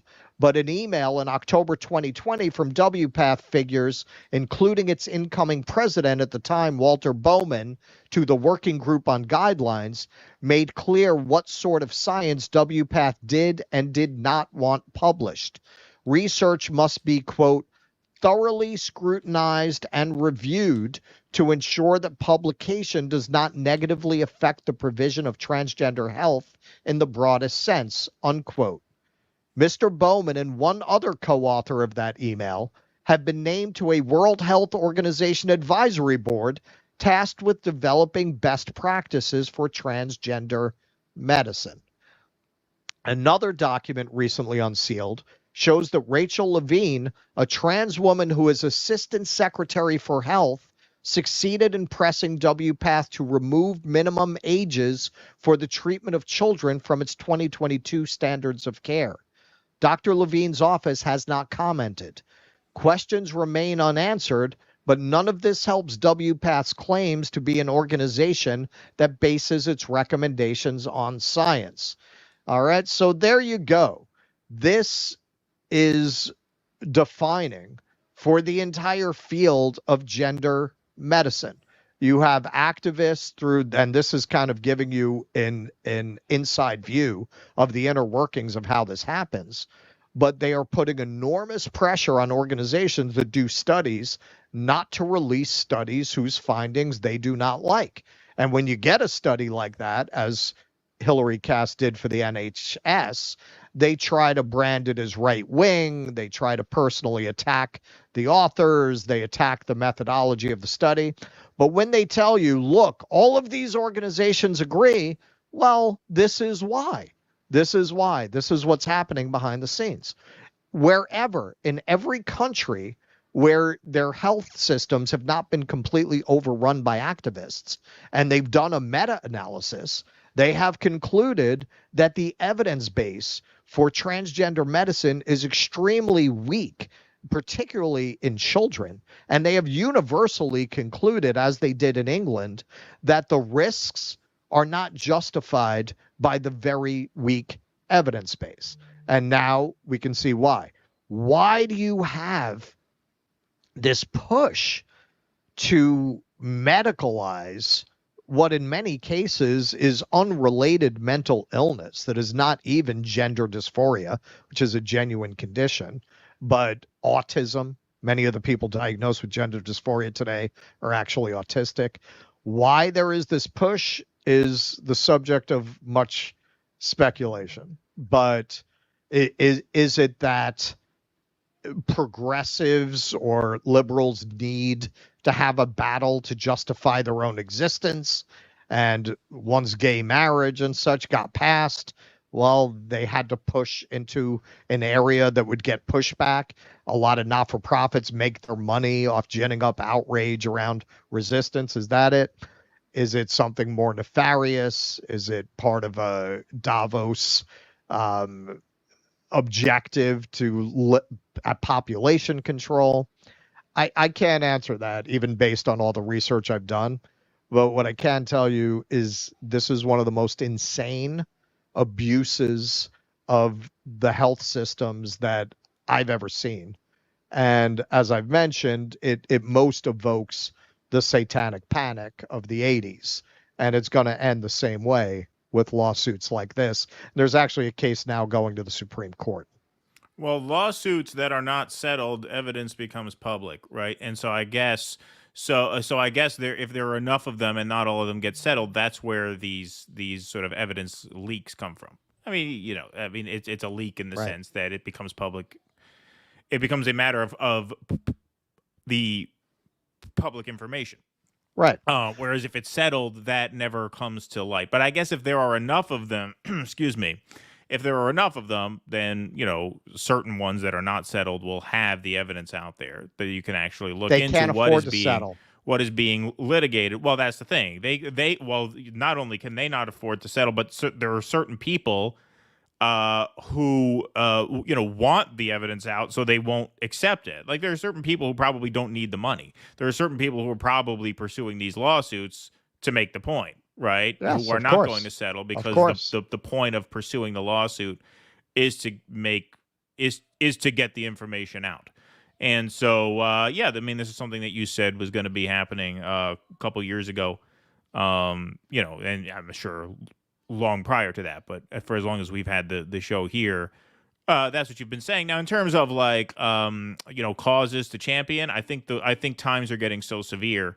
I think that's part of why you're not seeing as much of this anymore, because times are getting so severe that there are plenty of there is a lot to raise hell about now. That's not this. There is, and that's honestly, we haven't been covering it as much because there's a genocide going on, like post October 7th.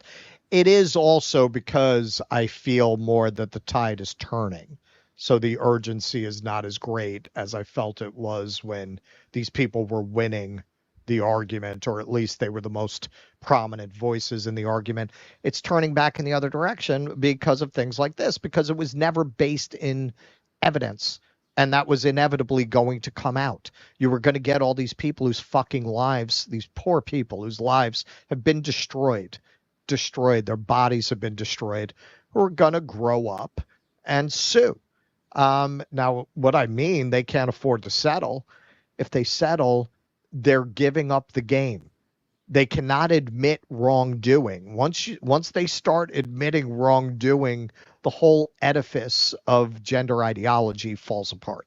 The whole premise falls apart, and they open themselves up to tremendous backlash, professional, social, and possibly legal. That's why they would not do what Boeing did and just take the plea to avoid discovery. They're between a rock and a hard place. As soon as they admit that there's a basis for these suits, the jig is up. All right, let's go to some super chats and Rumble rants here. Dems trying to get Biden to drop out for a year. Must have known he would implode during debate and forced to quit. Underestimated his sickening narcissism. I definitely think, I don't know if they were planning on it, but I definitely think the debate was agreed to. I think one of the perks of agreeing to a debate this early on was to make it a kind of an audition. Now, did they underestimate the extent to which he's going to be a stubborn prick about it? Maybe, maybe not. Like I said, they're starting with the low-ranking people. They would love to be able to get out of this without Barack Obama having to chime in. They would love to get out of this without Hakeem Jeffries having to chime in. It doesn't look like that's going to happen. It looks like they're going to, it looks like the big guns are going to have to open their mouths. And I believe that when they do, he will back down. I don't think Joe Biden has it in him to tell Barack Obama to go fuck himself or Hakeem Jeffries to go fuck himself. I don't think so. I think the damage at that point to the party, if he defies them, is just going to be irreparable in a way that I think will affect Joe Biden's judgment. I still expect him to be out of the race probably by the end of next week. That's my guess. Where's Kill?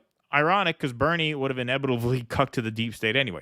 Yeah, well, that's the ultimate irony, right? Is that they were all panicked about Bernie, yet here they are in a moment like this. You got Michael Bennett, the white bread senator. Where's he from? I think he's from Colorado, saying Biden can't win. He's got to drop out, and Bernie's up there. Well, we can't skip up to Air Force One anymore, but it's about policy. I mean, they had nothing to fear all along, it seems. Debs Mo, thanks for the $5. Appreciate that. All right, let's see what we got. We got some more Rumble rants over here, and then maybe I'll pull that Pac-Man thing. It's just so fun. If Bernie was elected, he would have surrounded himself with Democrats and betrayed us all. Bernie barf. Thank you for the $1, Eric Rousseau. Debate seems designed to tank Biden. Yes, it's a Joe 20 milligram Adderall. It's just a different brand. No, it's not Xanax. Just make sure you take an extra half if you feel drowsy. Thank you, Stoop Sign. Appreciate that. Sparky, thanks for the $5. I used an old dusty 19th century book. Bought it at an estate sale.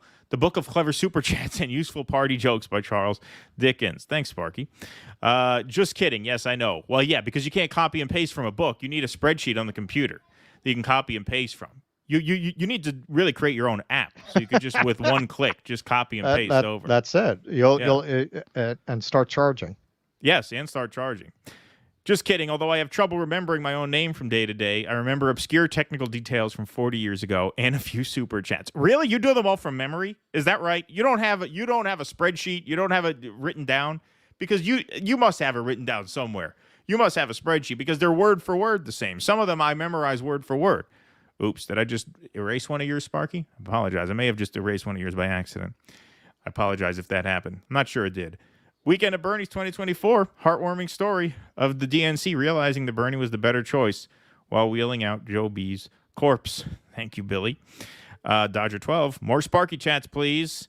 Hey, Jimmy is up. Hey, you're up early today. Early today. What's up, Jimmy? Going on? Thanks so for what the hell happened on your show yesterday? Everybody's talking about it. Everybody's talking about it. People are saying a lot. People are saying Donald Trump's going to pick you. Yeah, yeah, right. Exactly. You're the talk of the town. Is that true?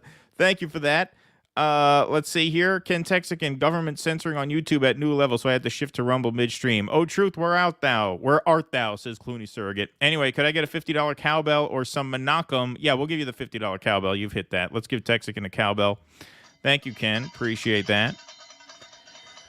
All right, folks, let's go to a couple more things. We got a couple more things here to do. These are fun ones. Nothing too crazy for the rest of the show. But the Rolling Stones were on stage in Canada, and Mick Jagger, pro that he is, stepped in it, realized he stepped in it, and pivoted. This is show business. This is a showbiz man. This is a consummate professional here. Watch him go off the cuff, start praising Justin Trudeau, realize, oh boy, crowd's not loving that. And watch how quick. Watch how quick. This is how you get to this level of stardom. Love your Mr. Trudeau. I mean, his family's always been such big fans about that. Oh boy, stepped in a pile of shit there. By the way, congratulations on the Canadian soccer team getting to the semi. Woo! Oh, they got it right back on this side. Water out of when we have water bottles out of plastic, away from plastic towards paper, like drink box water bottles sort of things. It's funny.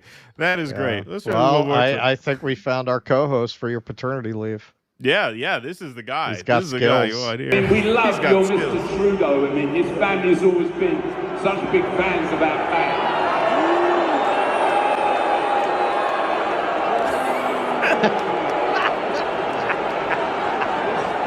By the way, congratulations on the Canadian soccer team getting to the semi. Yeah, I mean, wow, this guy's been running around stage for 70 fucking years. He knows how to pivot. The guy's in his 80s. First of all, you watch these shows. If you watch like Rolling Stones live performances on YouTube, it's fucking amazing what this guy could do. This guy's in his 80s. You know, you got like Bob Dylan. They and, really like, Willie did Nelson. sell their soul to the devil. Dude, you see Bob Dylan, he still plays. Willie Nelson still plays. Bob Dylan's sitting at the piano. Willie Nelson's sitting in the chair at the guitar. This guy's running around like it's 1968. I mean, the guy has not lost a step. It is fucking incredible. The guy has not an ounce of body fat on him. He still goes out, does the same exact show that he did 50 years ago. And yeah, man, that is professionalism right there. That is professionalism. So yeah, when you look at the Rolling Stones, you know, a lot of people will talk about how tragic it is that Jimi Hendrix, we don't have Jimi Hendrix, how tragic it is that we don't have John Lennon. Well, maybe not. Maybe not. Do you really, would you really have wanted to see Jimi Hendrix shilling for Coca-Cola or whatever the fuck he would probably be doing now? You really want to see, do you wish you had John Lennon out there saying, Joe Biden is a decent man? It's a decent man, yeah. Did you really need to see that? Better that they were gone. The Rolling Stones are very instructive in what these people would probably be doing now. I still think better they were alive. I mean, Hendrix would have still been pretty good. You know, I mean, maybe as a social figure, but yeah, I mean, the output there, Hendrix at 27. I mean, it's incredible. What was the last good Rolling Stones album? Tattoo You? What was that, like 1981? Well, the Rolling Stones are not virtuoso musicians. I mean, Hendrix could do. I mean, there were still like unearthed albums of instrumental stuff that are great. I mean, you're talking about just a great technical player, so it's a little different. You know, the Hendrix is a little different. You never know. Hendrix, I mean, you're talking about on a musical level, which I'm not. Right. Hendrix, if anybody, might have just gone and started doing experimental jazz because it was at that level of musicianship, possibly. But as cultural figures, yeah, I have a book. I was talking to you about this yesterday. I might do a shit post about this, inspired by this clip. I've mentioned this before. It's called The Making of a Counterculture. I'm sure it's long out of print. It was written by a guy, Theodore Rozic. And he was making the argument, I think the book was late 60s, he wrote it. And he was claiming that the mistake the left was making was the efficiency of capitalism in absorbing all threats to its power and remaking it in its own image and selling it back to itself. And he argued that the movements of the 60s would be absorbed by capitalism. And he actually pointed to Playboy magazine as a very good example of how that mechanism would work, how it had taken the free love ethos and connected it to high-end scotch and private jets. Right. And he basically said that's what they would do with all of this. They were just going to sell the counterculture back to itself. And nothing emblemizes the end product of that mastication of the whole rebellious aesthetic of the rock and roll era than the Rolling Stones still going around the country. Now currently sponsored by AARP, by the way. Yeah, that's right. That's right. Can't make it up. It's actually on the marquee. Didn't they just play The Garden? It didn't. I saw that I thought I saw that on the marquee. Did they play The Garden? I don't know. No. Maybe not. But they must be up in this neck of the woods soon, if not now. Maybe Forest Hills or something like that. I'm not sure. I mean, the Rolling Stones were always pretty mercenary. You know, they weren't one of these bands that really stood for something. They had a couple of songs with political connotations, but mostly Street Fighting Man and stuff, but mostly that's not really the type of band that they were. They were always about the Benjamins, and boy, if you look at those concert ticket prices for them, it's like it's hundreds of dollars for the nosebleeder seats. I looked at that because I was thinking about going to the concert when they swing through here. I looked at the price. I said, you know, man, if that ticket price comes with a time machine where I can go watch them in 1967, I'll pay that. Not for this shit. I mean, yes, it's remarkable what they're doing in their 80s, but they're still in their 80s. I mean, like I said, man, that guy still moves. This is the best we could do, folks. It's what our system produces. Garbage in, garbage out. Yes, George Carlin, absolutely. Love that quote. That was a guy who got better with age, not worse. George Carlin got better as he got older. If you're writing in Dave, if you're writing in Dave Russell, you could write in Stein. It's ridiculous that our democracy requires you to have millions of dollars and thousands of signatures to run for an office. It's ridiculous that after 40 fucking years in existence, you can't get enough signatures in New York where you brag you have the most weight to throw around. That's what's ridiculous. Yes, it's ridiculous that it sucks that they fuck over to third parties. Why could the LaRouche organization do it, but Jill Stein couldn't do it? Why could Diane Sayre get 70,000 signatures, but the Green Party couldn't? That's what's ridiculous, I think. I'm going down to D.C. with those crazy bastards. Yeah. Oh, it's not fair. I mean, this is a culture of loserdom. Oh, you know, they rig it against us. It's not fair that it costs all this money. So why did the LaRouche people do it and the Greens didn't? That's just a question. That's just, I mean, come on. Look, man, I've said this before, and it's probably I've increasingly come to the conclusion that this is by design. The left, the people on the left today, they're a bunch of pussies, man. Like the old left, these were the guys. My friend's father, he passed away recently. My friend's father, he used to get hired. He was a communist. He was a working communist, like a factory working communist. He used to get hired to go get beat up by the strikebreakers. Right. Go find me people on the left now. Yeah, we're gonna go with get that beat up. kind of fucking balls. The people who are of that stock now, they're MAGA. Right. Hey, you got this left. Oh, I can't do anything because they do what the society is to blame. Come on, man. Come on. There are things that society is to blame for, and that's basically why we're on the left, because we believe that. But at the same time, man, personal responsibility, the idea that personal responsibility is by definition a right-wing ethos, that's why the right wing always wins. People who don't believe in personal responsibility will never beat people who do in a fight. Yeah, I mean, I think for the Greens, it's a total lack of organization. It's a total lack of commitment. Total lack of discipline. My father founded the Mid-Hudson Valley chapter of the Green Party, like set it up, and quit within a few weeks because it was just impossible to work with everyone else. It was just impossible. Right. Casey McCoy, thanks for the $1. Appreciate that very much.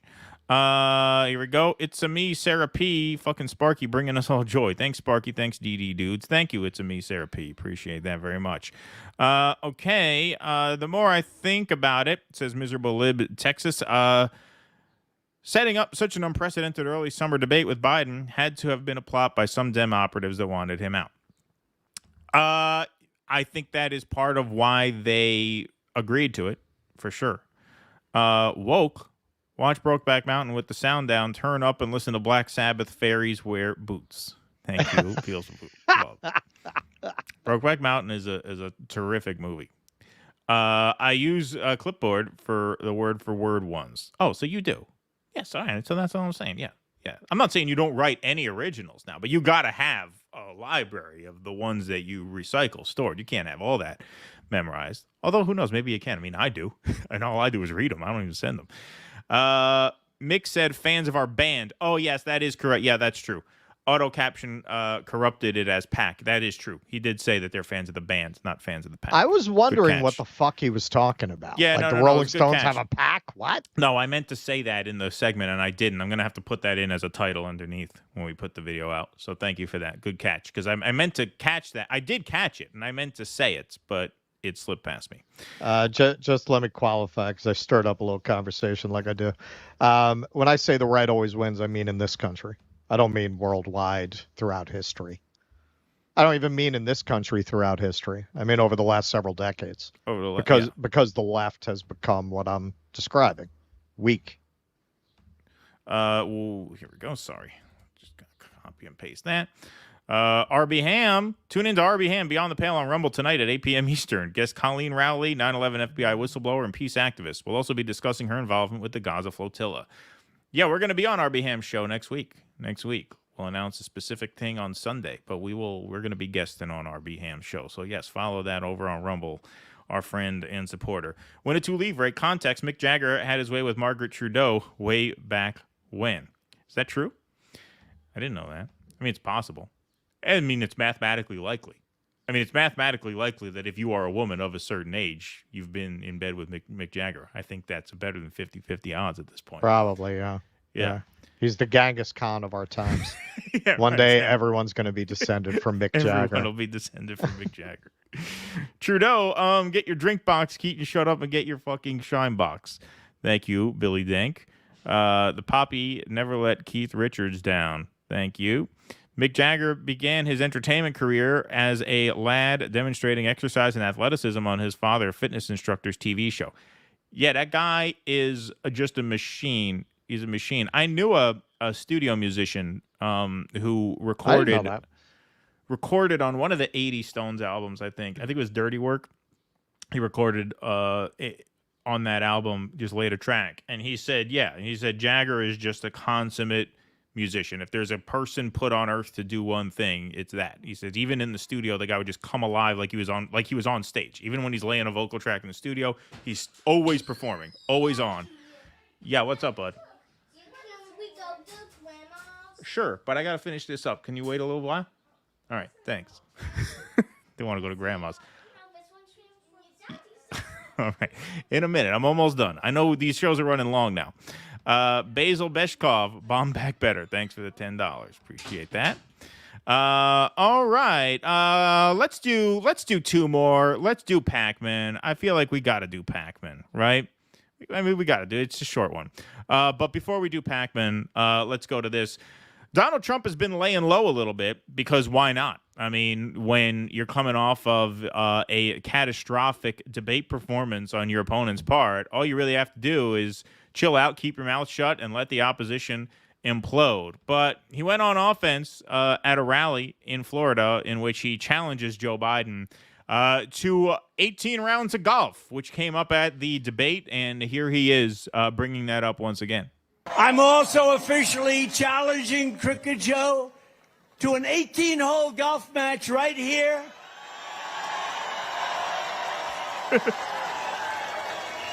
On Doral Blue Monster, considered one of the greatest tournament golf courses anywhere in the world, one of the great courses of the world. It will be among the most watched sporting events in history, maybe bigger than the Ryder Cup or even the Masters. Yeah, that would be. And I will even give Joe Biden 10 strokes aside. 10 strokes, that's a lot. That means 20 strokes in case you don't play golf.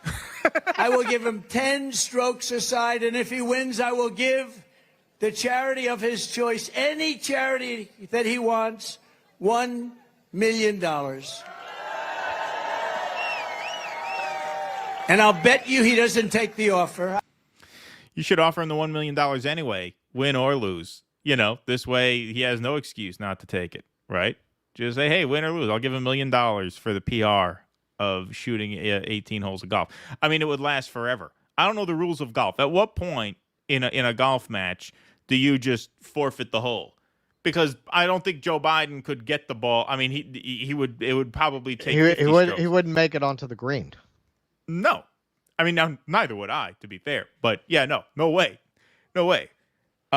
There's absolutely no way. So there he is, doing a little bit of flexing there, working the crowd, a little bit of the old Trump, a little bit of the old shtick coming back. Well, this is why, in the end, I don't think there's anyone they could put up that's going to beat him. The idea of anyone they're proposing being the president for 4 years is such a drag. It's just so depressing. And Donald Trump, I mean, I'm setting aside policy. I'm just talking about how these people play. Donald Trump seems like fun. Yeah. Right? He's funny. He's energetic. Talk about Mick Jagger. He's another one who doesn't seem his age, doesn't show when they try to throw back. Well, what about Trump? He might be seen out. Get the fuck out of here, man. That never plays because he's a crazy bastard. He always has been. Yeah, like that's not new. Exactly. Yeah. Yeah. No, he's the same guy he's always been. No, to work a bit like that is 90% of what they hate about him, because you're not supposed to do bits. Right. You're not. He violates their elite standards of how you're supposed to behave as a politician. That is 90% of it. And I'm not saying I like his policies. I like what he did as president. I mean, some of it. But is he worse than, say, George Bush? No. Much, much better than George Bush. And they're very happy to hang out with George Bush. So what is it about Donald Trump? It's that. Yeah, I'll give him 10 swings, which is a lot. Which is a lot. It's really 20 if you know golf. They just that shit just rubs them the wrong way. Hey, Bernie rubbed them the wrong way too for similar reasons, not because he would work those kinds of bits, but the whole we got to tax the billionaire class. Remember Stephanie Rule? He makes my skin crawl. Well, that wasn't her. That was the other. That was the other lady. That wasn't Stephanie Rule. I thought no. That was Stephanie Rule was I work my ass off to get to Park Avenue. Right. I'm mixing the other lady was a local. She was like a Westchester politician who ended up running for local office. I don't know if she won or not. Yeah, he makes my. So what is it about him that makes your skin crawl? They don't code right. They don't code according to what they expect. And that's not to say you can't have legitimate critiques of Donald Trump. Those are not their critiques. If they were, George Bush would not be welcome anywhere in their vicinity, and they're very happy to partake in social events with him. Of course. I like this Rumble rant. Biden looks like he already had 10 strokes. That's a good one. Nice play on words there. Ken Texican, thanks for the $5. Speaking of left and right, Mr. Townsend, will we get fooled again? That's right. Good quote there. GDNPB, Jagger knew what he was doing. I'm pretty sure Mick slept with Justin's mom. Yeah, that's what people are saying. Very smart people are saying that. Sports related, Jaylen Brown, thanks to Shina Billy, the finals MVP and all NBA player, was snubbed from the Olympic team because he is a Palestine supporter. Yeah, when are the Olympics? Are the Olympics next month? I think they're next month. Yeah, that's going to be something. That is going to be something. Mick had his tongue-in-cheek, even Jimmy and Kurt missed the joke. Okay, so he said they've always been big fans of our band. So was that a joke that he fucked his mother? Is that what he's saying? Is that what you're saying? Is that his kid?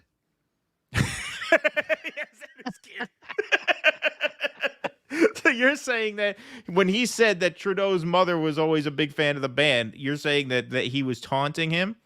Okay. You'd think all right. I mean, I don't know. I don't know if I buy that. I don't know if I quite buy that. I mean, maybe. But the thing is, how could he have expected the audience to know that? Like, if you're going to crack a joke like that, it would have to be common knowledge that you fucked his mother.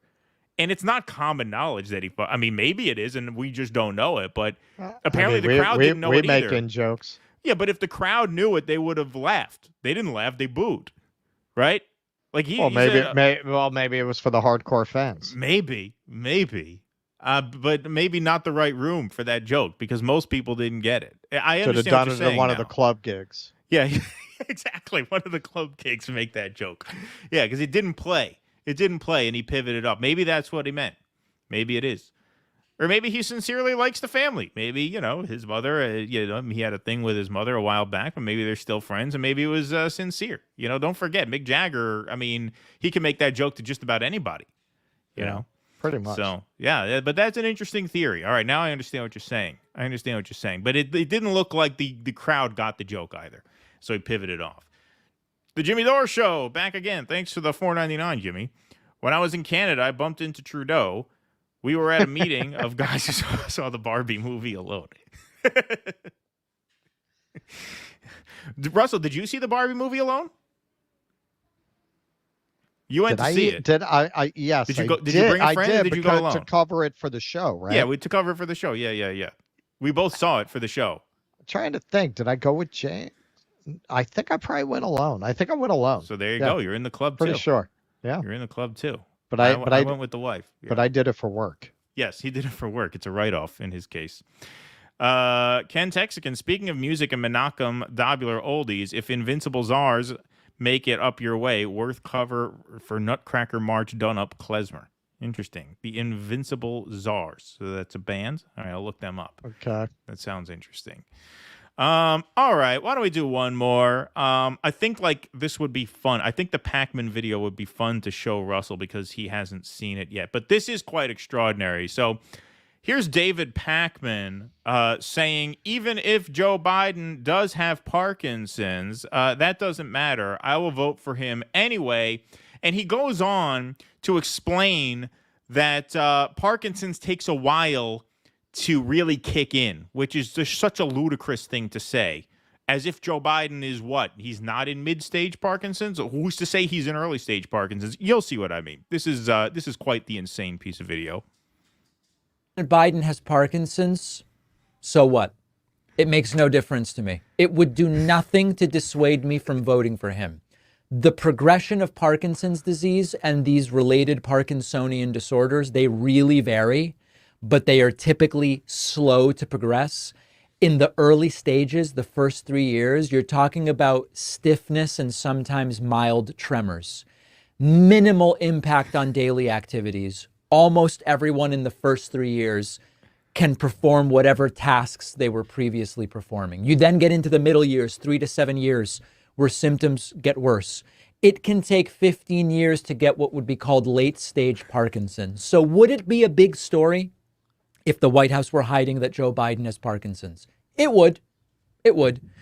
Does it have any bearing on how I would vote in November? Absolutely none.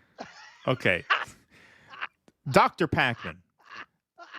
How do you know that he's in the early stage of Parkinson's? You said for the first 3 years it's mild. Based on what? Based on a quick Wikipedia search that you did? Wikipedia, you're such a fantastic moron. Who's to say he's not in mid-stage or even late stage now? My mother has Parkinson's. So I know what you're talking about. Yes, in the early stages, the symptoms are mild. That's probably where Joe Biden was at in 2019. Early stages. Something's not right. He's lost his fastball. He's off a step. He's not totally done yet, but it's looking like he's on his way there. Now you're 5 years past that. Now you're at least the mid-stage. Like he just takes for granted, because people just started talking about the possibility that he has Parkinson's, that must mean that he's in the early stage of it where it's not doing anything to him. What? I'm sorry, how stupid are you? Also, when you're talking about the presidency, a job where, people go in looking like they just got out of high school and come out looking like the crypt keeper within even 4 years. Even if what you were saying was true, the idea that early stage Parkinson's is, it's not a big deal for somebody with that job. Right. Is insane in and of itself, even if you were right. But there's no reason to even believe what you're saying, that he's not at least at mid-stage Parkinson's. And, okay, if they were covering up, it's a big deal, but you should vote for him anyway. You're not just voting for him, you're voting for the team that covered up the fact that the president has Parkinson's. It's very funny. All these people are such fucking patriots when it's convenient. They care very deeply about the country when it's convenient. Wouldn't caring about the country mean removing a demented president with Parkinson's? Wouldn't that mean that? Does that illustrate caring about the country, to use your platform to try to put a coat of paint on the president having dementia and Parkinson's? Is that patriotism? Who watches this fucking clown? Between the Zionism and this, what is he bringing? What audience is there for what this guy is bringing? I mean, just the logic of it. It's like, because I just heard of it, that means he's in the early stages. It can't possibly be that people are starting to speculate a few years in because now his symptoms are severe. Look, like what? It makes no difference to me. People who are too dumb for even Pod Save America. These are the Pod Save America rejects. Watch this. Yeah. Pod Save America is too far left for them. Yeah, exactly. Too radical. Parkinson's disease and these related Parkinsonian disorders, they really vary, but they are typically slow to progress. The fuck do you know? In the early all, stages, the first 3 years, you're talking about stiffness and sometimes mild tremors. Minimal impact on daily activities. Almost everyone in the first 3 years can perform whatever tasks they were previously. He's not in the first 3 years. Just because you just heard about it now doesn't mean it starts now. Doesn't mean he's at day one of the illness now. And again, even if you accept the premise, that's ridiculous. You're talking about the presidency. You're not talking about managing a Wendy's. Yeah. No, it is just ludicrous. Just absolutely ludicrous. So yeah, I thought you guys might enjoy. You're talking about a condition that can cause hallucinations. It can cause in a man with the nuclear codes. In my mother's case, it did. And when you're talking about Parkinson's, and by the way, there was a guy who went on NBC News, a Parkinson's doctor who went on NBC. We'll probably cover this on Sunday. Who says, as a Parkinson's expert, I can tell you this is what he has. And from my vantage point, it's what he has. My mom has had it for about 10 years now, so she's probably mid to late stage. And he looks like he's got it to me. He looks like he has it to me. And a lot of this is why it is important. This is why it would have been nice to get an answer from Karine Jean-Pierre. Did Kevin Kennard visit to potentially diagnose Joe Biden with Parkinson's? Because part of how you diagnose Parkinson's is you experiment with different medications that are used to treat Parkinson's and Parkinson's-related illnesses. And in my mother's case, those medicines are a trip. Like those, a lot of times it's the medications that can cause hallucinations. It's the medications that can cause symptoms to worsen. It's a very, very difficult disease to diagnose and a very difficult disease to manage. And I guarantee you, David Pakman knew nothing of this until a few days ago and comes out with full confidence and asserts, hey, even if he has it, it's not a big deal because in the early stages, it basically doesn't do anything. Yeah, he's using those Destiny deep dive techniques. Yeah, exactly. Sparky, thanks for the $10. Fun fact, Justin's mom, Margaret Trudeau, was actually visiting Castro in Cuba around the time that Justin was conceived. Margaret, a Studio 54 regular, was famous in People magazine for getting around. Oh, so that could have been anybody, but Jagger was a Studio 54 guy too. So looks like the pieces are falling into place. The pieces are coming together. We're starting to get a real picture. Bianca Jagger with the White Horse, one of the most famous evenings in Studio 54 history. Yes. One can have Parkinson's and dementia at the same time. Yes, and it looks as if Biden has both. Well, yes. Yes.